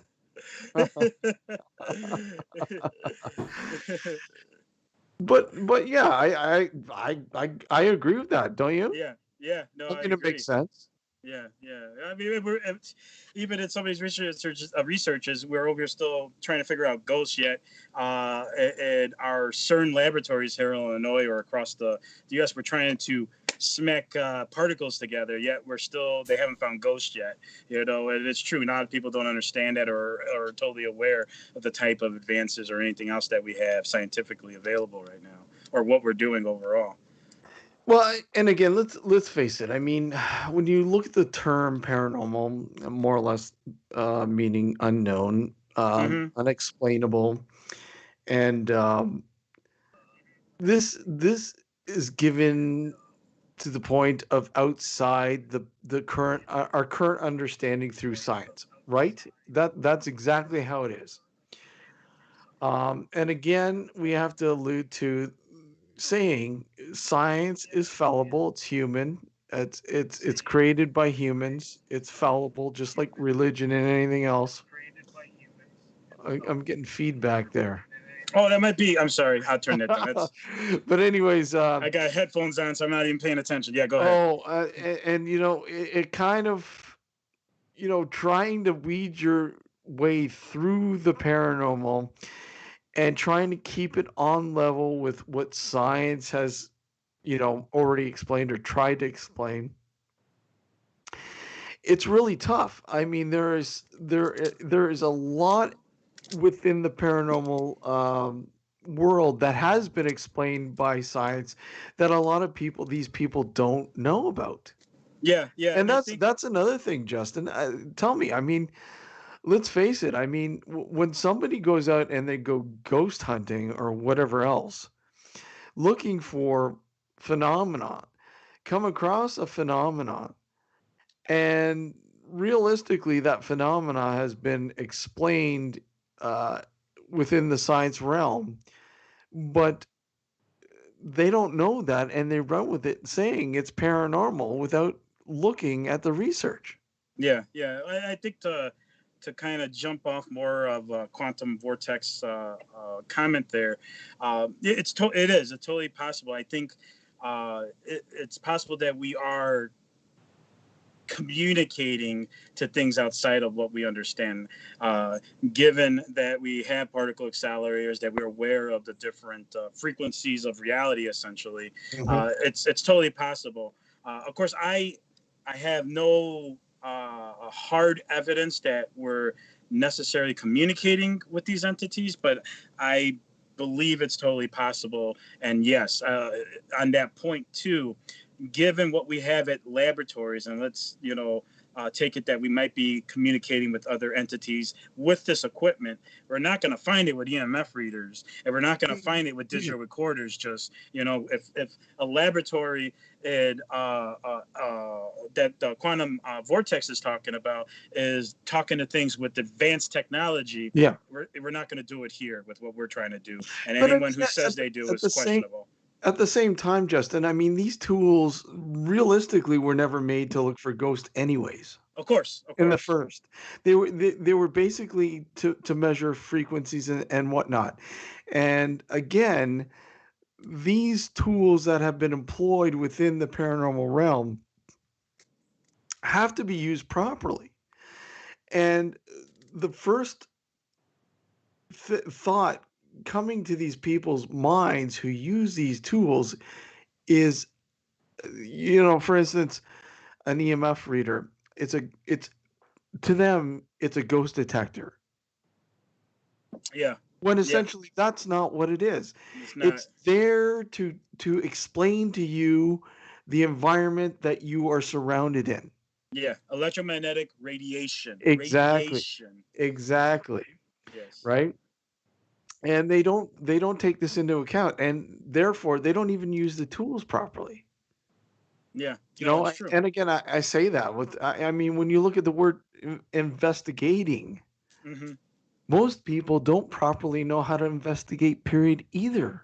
True. Yeah, this is true. This is. It's mostly going in and snapping pictures and literally believing in whatever the client may be telling The you. thrill seek. Or yeah, yeah. I've had a case in Wisconsin that I was following for a bit. I forgot how I got in contact with this person, but I ended up digging for a bit before I went out there because it was 5 hours north, so it's not just an easy trek to just go up there right in a car or whatever. So I took some time to investigate and had the people investigate it themselves, and I don't think there's any maliciousness on their behalf, Yeah. but they were most definitely influenced by paranormal television, paranormal entertainment, and what they were doing. And when I got there, one of the people, which like your case, it was a friend of the client that Mhm. came to view the investigation. She was like, "The Ghostbusters are here. The ghost." She was excited, or the Ghost Hunters, not Ghostbusters. The Ghost Hunters. Yeah. I'm taking Janine's line from Ghostbusters. She screamed, "The ghost hunters are here!" And deep down inside, it's like, wow, we're that important to these people. But at the same time, it also shows the excitement, the entertainment that this particular person is getting from some guys who claim to be paranormal investigators and researchers coming to their friend's house to investigate claims. It's an exciting thing. Just like you mentioned, you had the neighbors; they want to see what's Yeah. this all Yeah. about. A Hmm. lot of people who get in contact with me, it's a fun thing for them. Oh, I totally want to get in that. Totally. because they look at the TV or they read some books and it makes it fun, you know. And there's fun aspects, but it's not really fun, especially when you're dealing with people's emotions. When I'm talking to a client at 10 o'clock at night sharing audio recordings that they think that their son who died tragically is sharing with them. And, you know, it's not fun at that point. It's serious stuff. We're dealing with people's beliefs and we're dealing with people's emotions at the same time, among other things. So there's a huge part, a disconnect from science, a disconnect from almost everyday life too, to trying to understand the paranormal, and it's running rampant. Mm-hmm. There was a point I was going to get with Quano. He was talking about, or they were, I'm sorry if there was a he or she, but they were talking about communication. And yeah, you know, we can communicate physically with everyone, but what we're dealing with a cell phone, as they mentioned, yes, what we're trying to deal with, which is something that's not physical, Mm-hmm. is totally something that requires more than just a cell phone and more than just an EMF reader or more than your digital recorder or that spirit box that you have, you Mm. know. It requires more than that, and you know, it's the lack of that understanding is running rampant within the community there. Yes, and has been for a long time. Yeah, It's really really scary.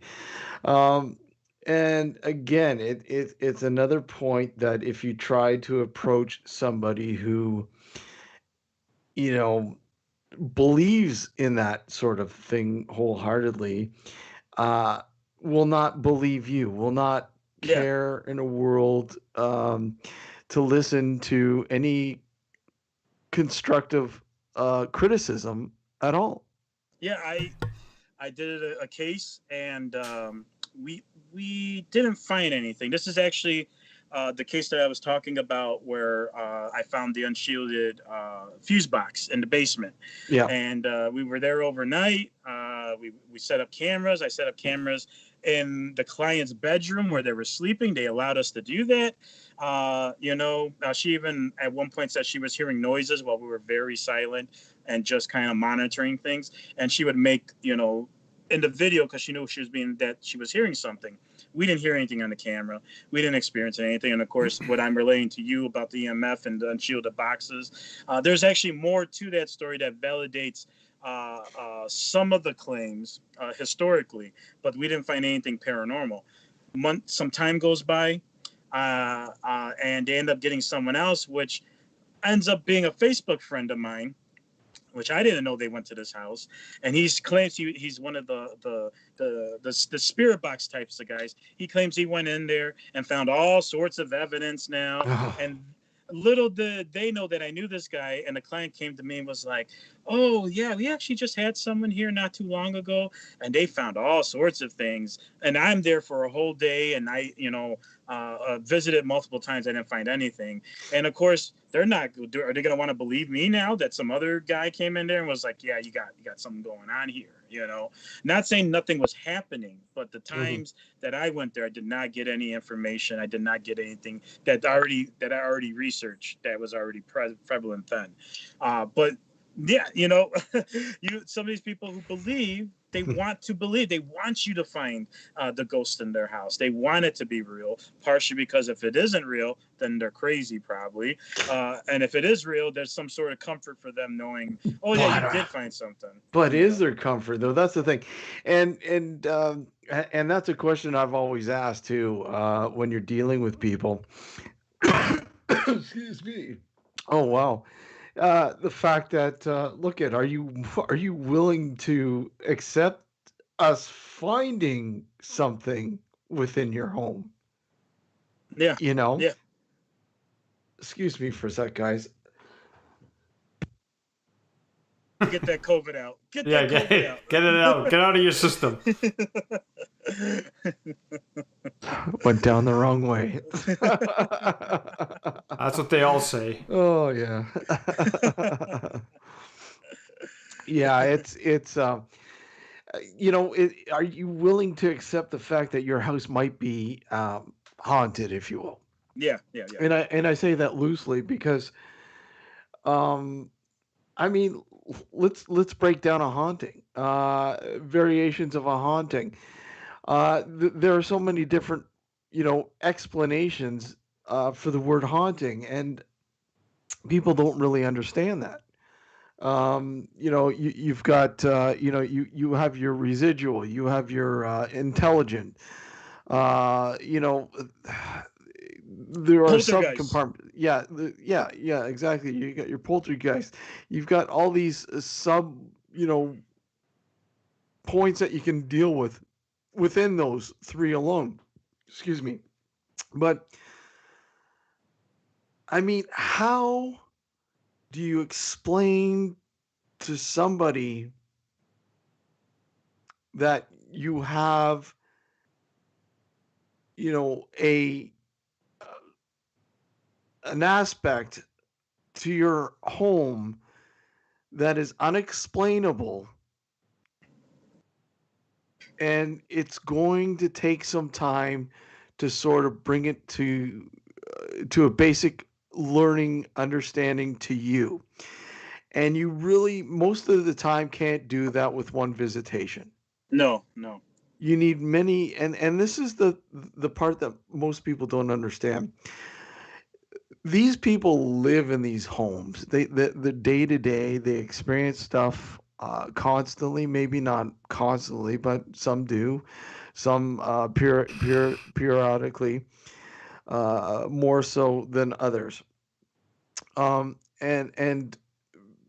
to really understand what those people are going through, you yourself need to be in that environment more than one time to fully piece together any puzzle you need to.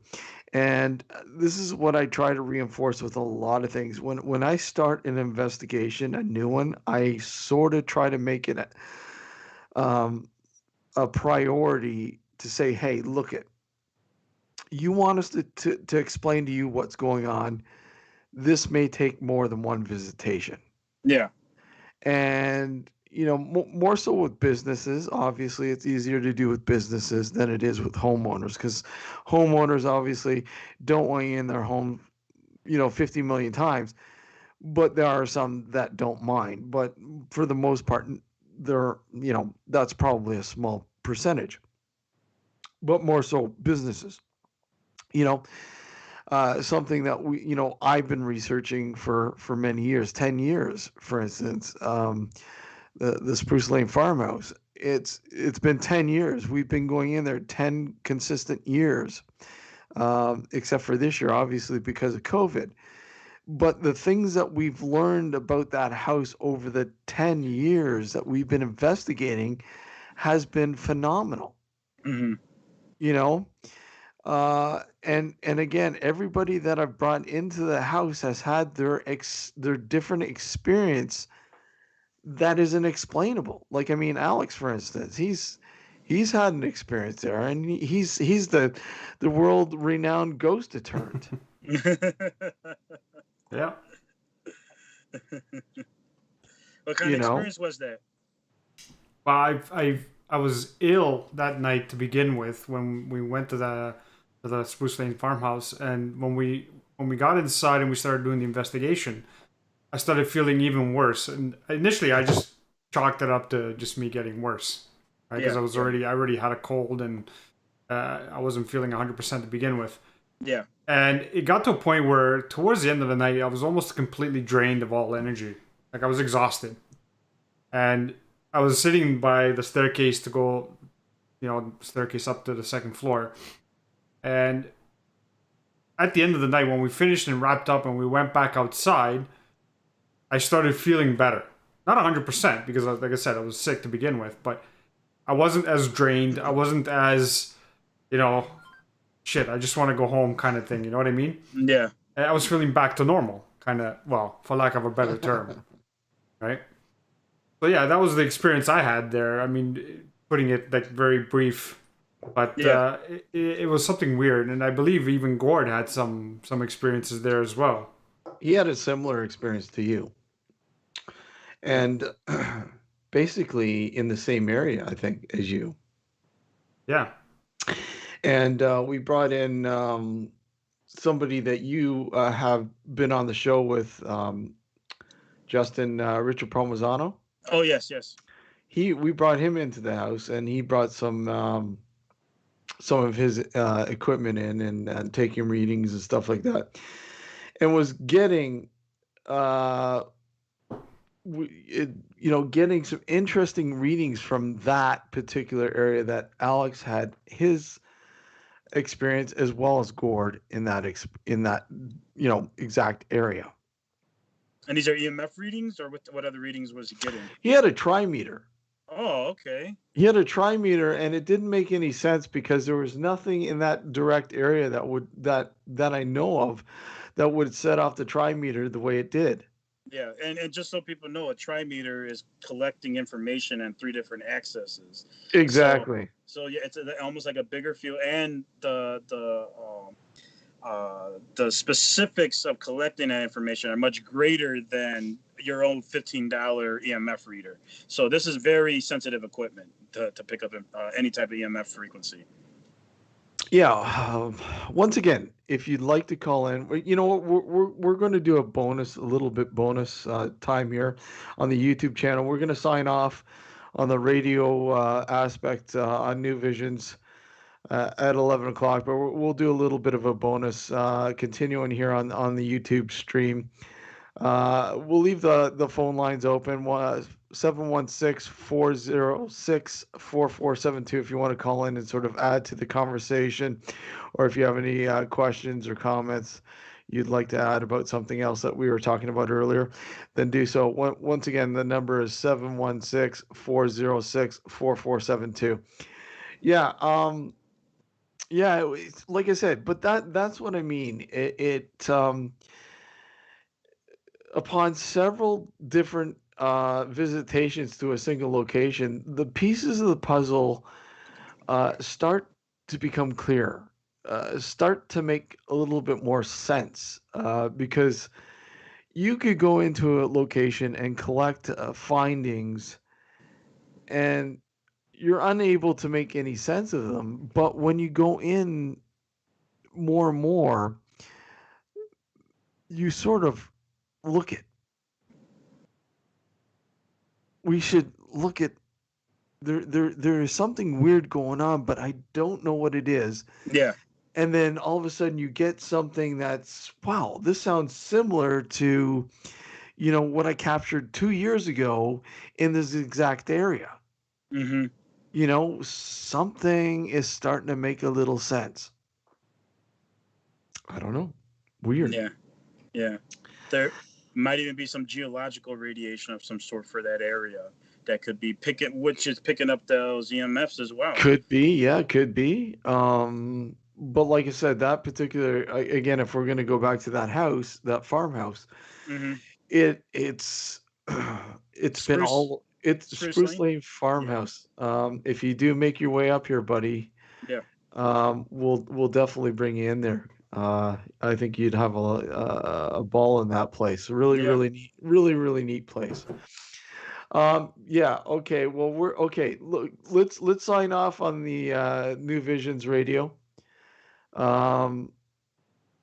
But we are going to continue the bonus show on YouTube. So, for those of you who are listening to the New Visions broadcast, New Visions radio broadcast, please come on over to our YouTube channel, which is youtube.com/user/nocturnal frequency 1. Or just simply type in Nocturnal Frequency Radio in the search box on YouTube, and you'll find us. Check out the bonus show there. All right. Signing off, New Visions Radio. Thank you for tuning in tonight. Until next week. Hey, we've got a guest next week, Alex. We do, yes. We have a guest, man. Well, not a guest. No, another guest. Oh man, no, you're not a guest. Yeah, I guess it's not that. Yeah. we have writer Lisa Rooney coming on. Okay. Yeah. Who has written a book, Ghost. Oh my God, I gotta pull it up here.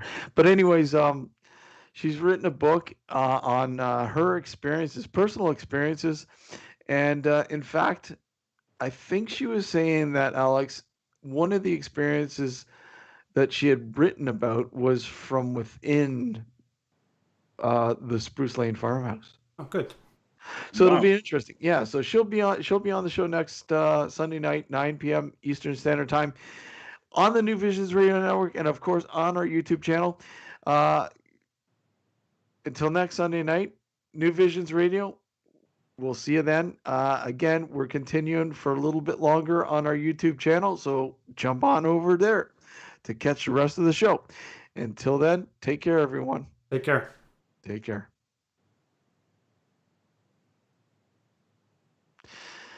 Okay, so we've stopped on New Visions, and now we're completely live YouTube. on YouTube.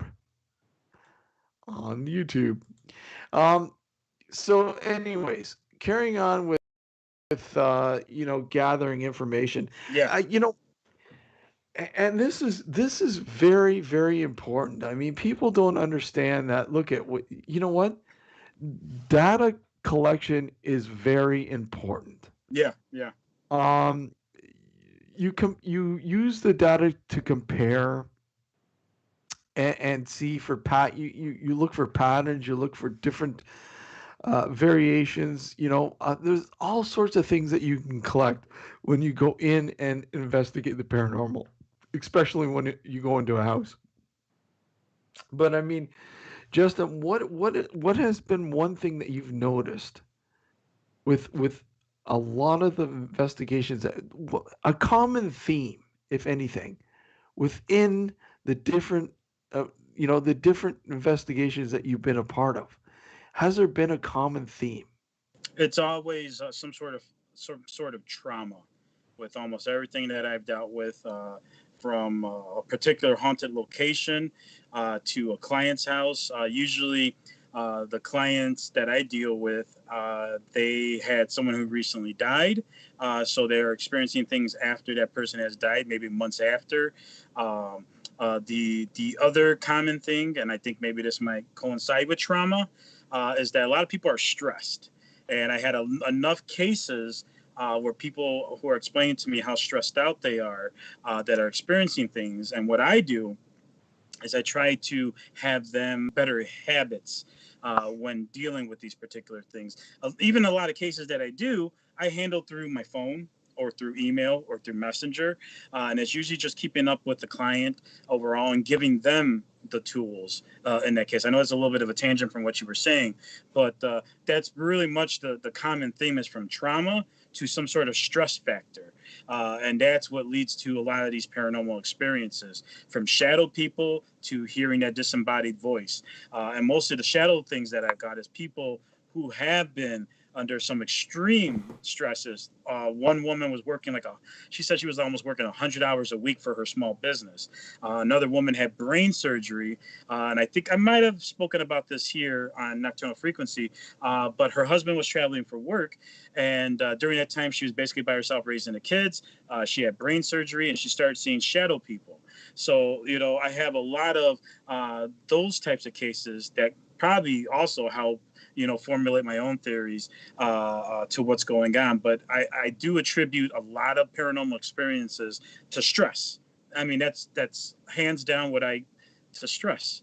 Uh, uh, it is what it is. You could look at any particular event in people's lives who are experiencing something to that level, and you will find someone who is so much into a lack of sleep will cause you start seeing people, will start making you think things. Yeah. I know this because I've tested this on myself. I've gone days without sleep, not longer than 3 days, but at least 3 days without sleep. Not And longer than 3 days. yes, because about when you start getting to the third day of sleep, of no sleep, that's when you start kind of starting to see things, starting to kind of like you're almost some sort of inebriant. One day for some people will do that, but when you're 3 days in of no sleep, you start feeling a little off, and you can and be suggestible to certain experiences. I couldn't imagine not sleeping within, I think the longest I've ever gone without sleeping has probably been about 24 hours. Oh wow, yeah. No, That's I it. pulled longer than that before. Yeah, yeah. I I pulled mean, longer. what about you, Alex? Like, I mean, what's the longest you've gone without sleep? Probably 24 hours.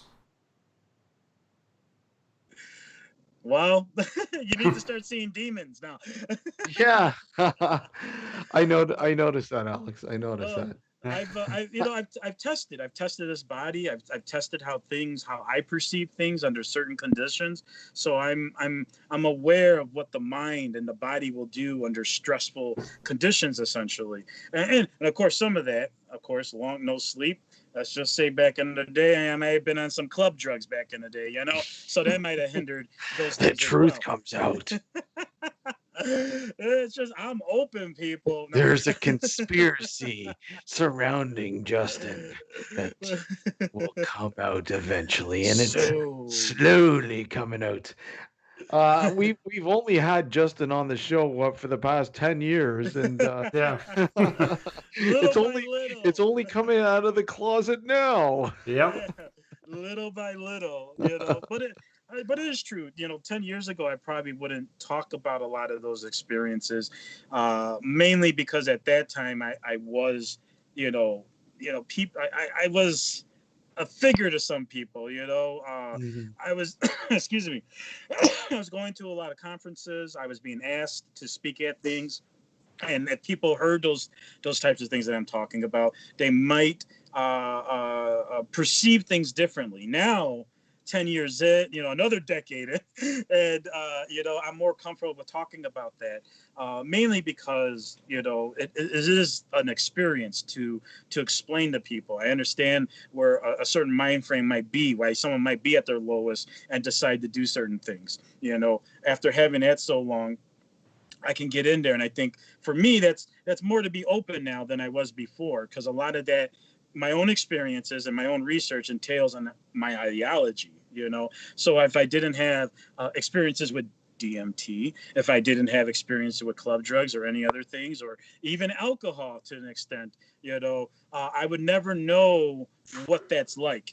And that's kind of how I experience with the paranormal. I go about it you want to raise demons? I'm your man. I will get in there. We'll start. We'll Wait, draw some circles. where's Gordon? Gordon wants to see a demon. Okay. There we go. I've We got to get always, Justin and Gordon in the same room. yes, They've yes. been, have they not been on the show together? Yeah, no, we've been on with They Dave. have. Yeah. I'm talking physically. Oh, Yeah, well, speak of the devil, because I mean, Gareth came up with a good idea, and I really, really think this would be a great idea. And of course, having a nocturnal frequency radio meet and greet. yeah, yeah, And obviously, that's not going to happen anytime soon because of COVID. But I mean, when we're out of the COVID woods, if you will, yeah. I would really like to have a meet and greet, and have a collection of people who can make it up and be a part of it. I think that would be great. It would be great. What about you, Alex? I mean, Yeah, I'd love to have that. For sure. It'd be good to finally meet Justin in person. Yeah, yeah. And then I'll slip you some roofies. No. Yeah. you don't have to slip him any roofies, man. No. Oh, No. even better. That's less of a work for me. Uh, by the way, this is the after hours show. Anything goes. Yeah, yeah. How do you think I had kids? No, I'm joking. Uh. No woman wants to be with this. No.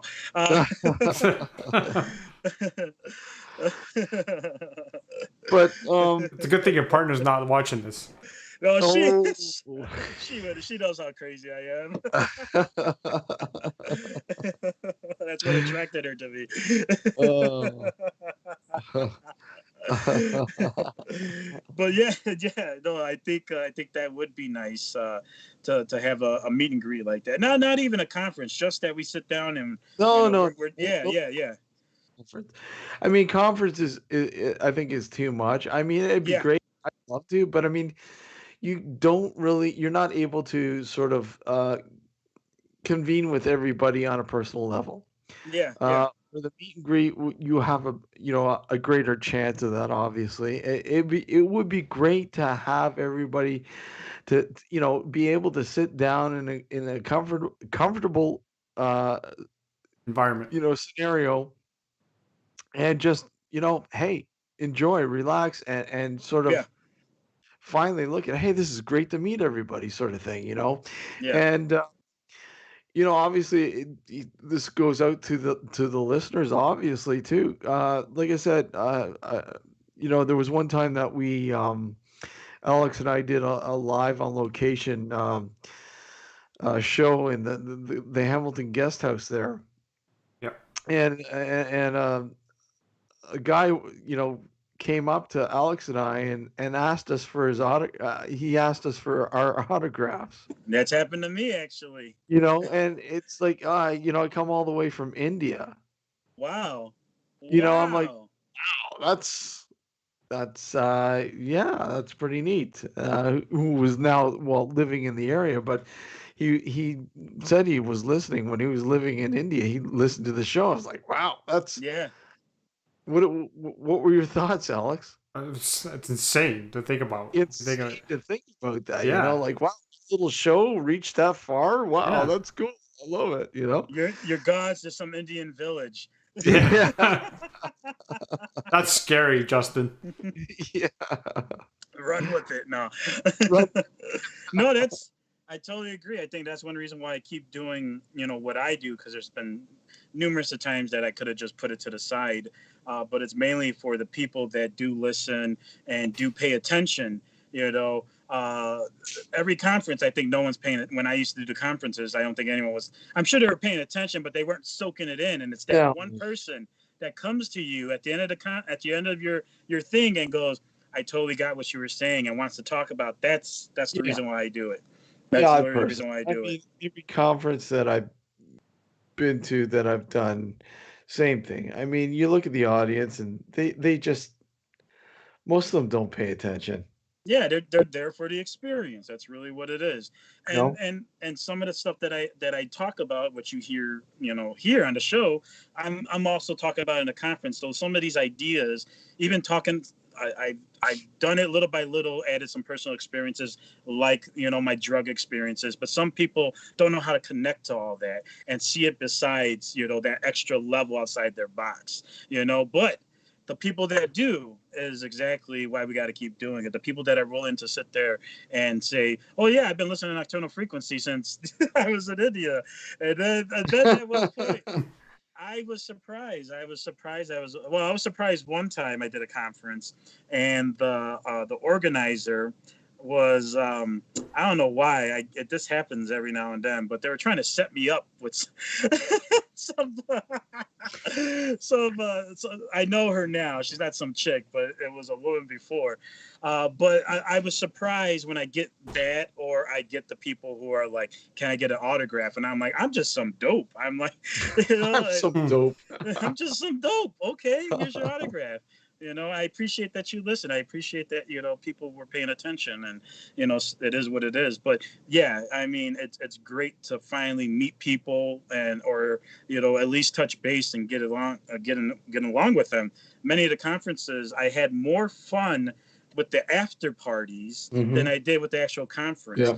And not because we were partying, but because we were relaxed and we're all we're all just sitting down at a table or our little corner, or maybe me and another, keynote speaker. We're just having a little discussion with people drinking our drinks. Well, I'm done now, but my wonderful Jack and Coke, which is usually what I have. Uh, but yeah, I've even done. We went to a bar one time. I think most of the speakers went, but I ended up staying because I was the youngest of them. I went to the bar, got pretty sloshed, but I had a 45-minute discussion in front of a bunch of skeptical people who were making fun of us. They were making fun of the Oh, you guys are there at the conference? I heard about that. You guys believe in this, And so, people were uncomfortable. One, we were all drinking, so we're trying to have a good time. Then you got like a group of people who I think they were baseball players who just came from the local game, and Oh they yeah, knew what was blame it going. on the baseball players, eh? Yeah. Well, this was Wisconsin, so it's pretty, Yeah. hometown America there. And I get in there, intoxicated as I am. I'm sure we're all intoxicated at that point. This was close to like midnight. And I literally spoke for 45 minutes outside in front of a crowd of people, intoxicated. And those guys who were making fun of us were like, I never thought about it the way you just said that. And I literally told him, I was like, and I'm drunk. And I'm telling you this. You see the comment? You see the Yeah, comment? yeah. Justin's got the Wolfman Jack, looking good.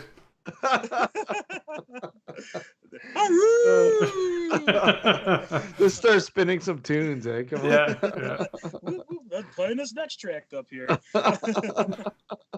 We're changing the dials, everybody. No.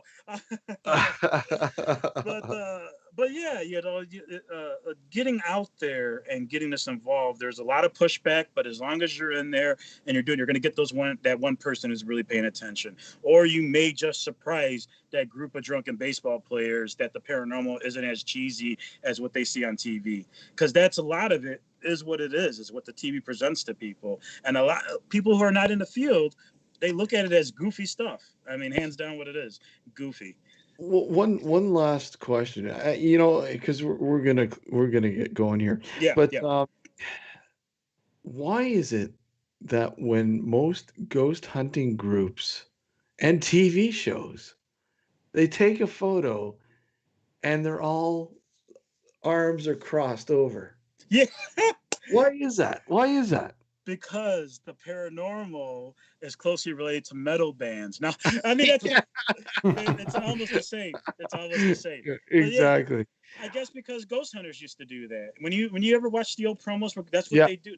They're either standing like this or kind of, Yeah. this. Yeah, and I think that's partially why, and partially because I met a lot of paranormal investigators who are in metal bands, and I think that goes along with the whole thing. I mean, it's amazing how closely related, Yeah. the music industry is with the paranormal. Yep, I hands know? down, someone who's in a metal band is in one of these groups or something like Oh that. yeah, So plenty of them out there. I was in a band once. Yeah. I want to thank everybody for tuning in or watching us here on the live stream broadcast. And I want to thank everybody for tuning in on to New Visions Radios as well. Justin, thank you for joining us tonight. And you know what? Get your info out there for all the viewers. Yes. Yeah. Follow me on Twitter, CrazyJ82 or LCGH, and follow me on as well as Snapchat. Like I said, many of my social media outlets have more than what I post on Facebook or anything. So keep in contact with that. And of course, if you're following any of those, including Facebook, you will know that I've been doing some live streams, which I may be doing tonight after this show. So we'll see. He's inspired. Yeah. He's inspired. So yeah, we may be tuning into that, which at the moment I'm just talking about all sorts of subjects, so you don't know what you're tuning into when you tune into one of those. So yeah, keep in touch and follow at the anonymousradionetwork.podbean.com. Awesome. Thanks again, Justin, and we'll see you guys next Sunday night with Lisa Rooney and to discuss her book and more. So take care until then. Have a good one, guys. Have a good night. Night.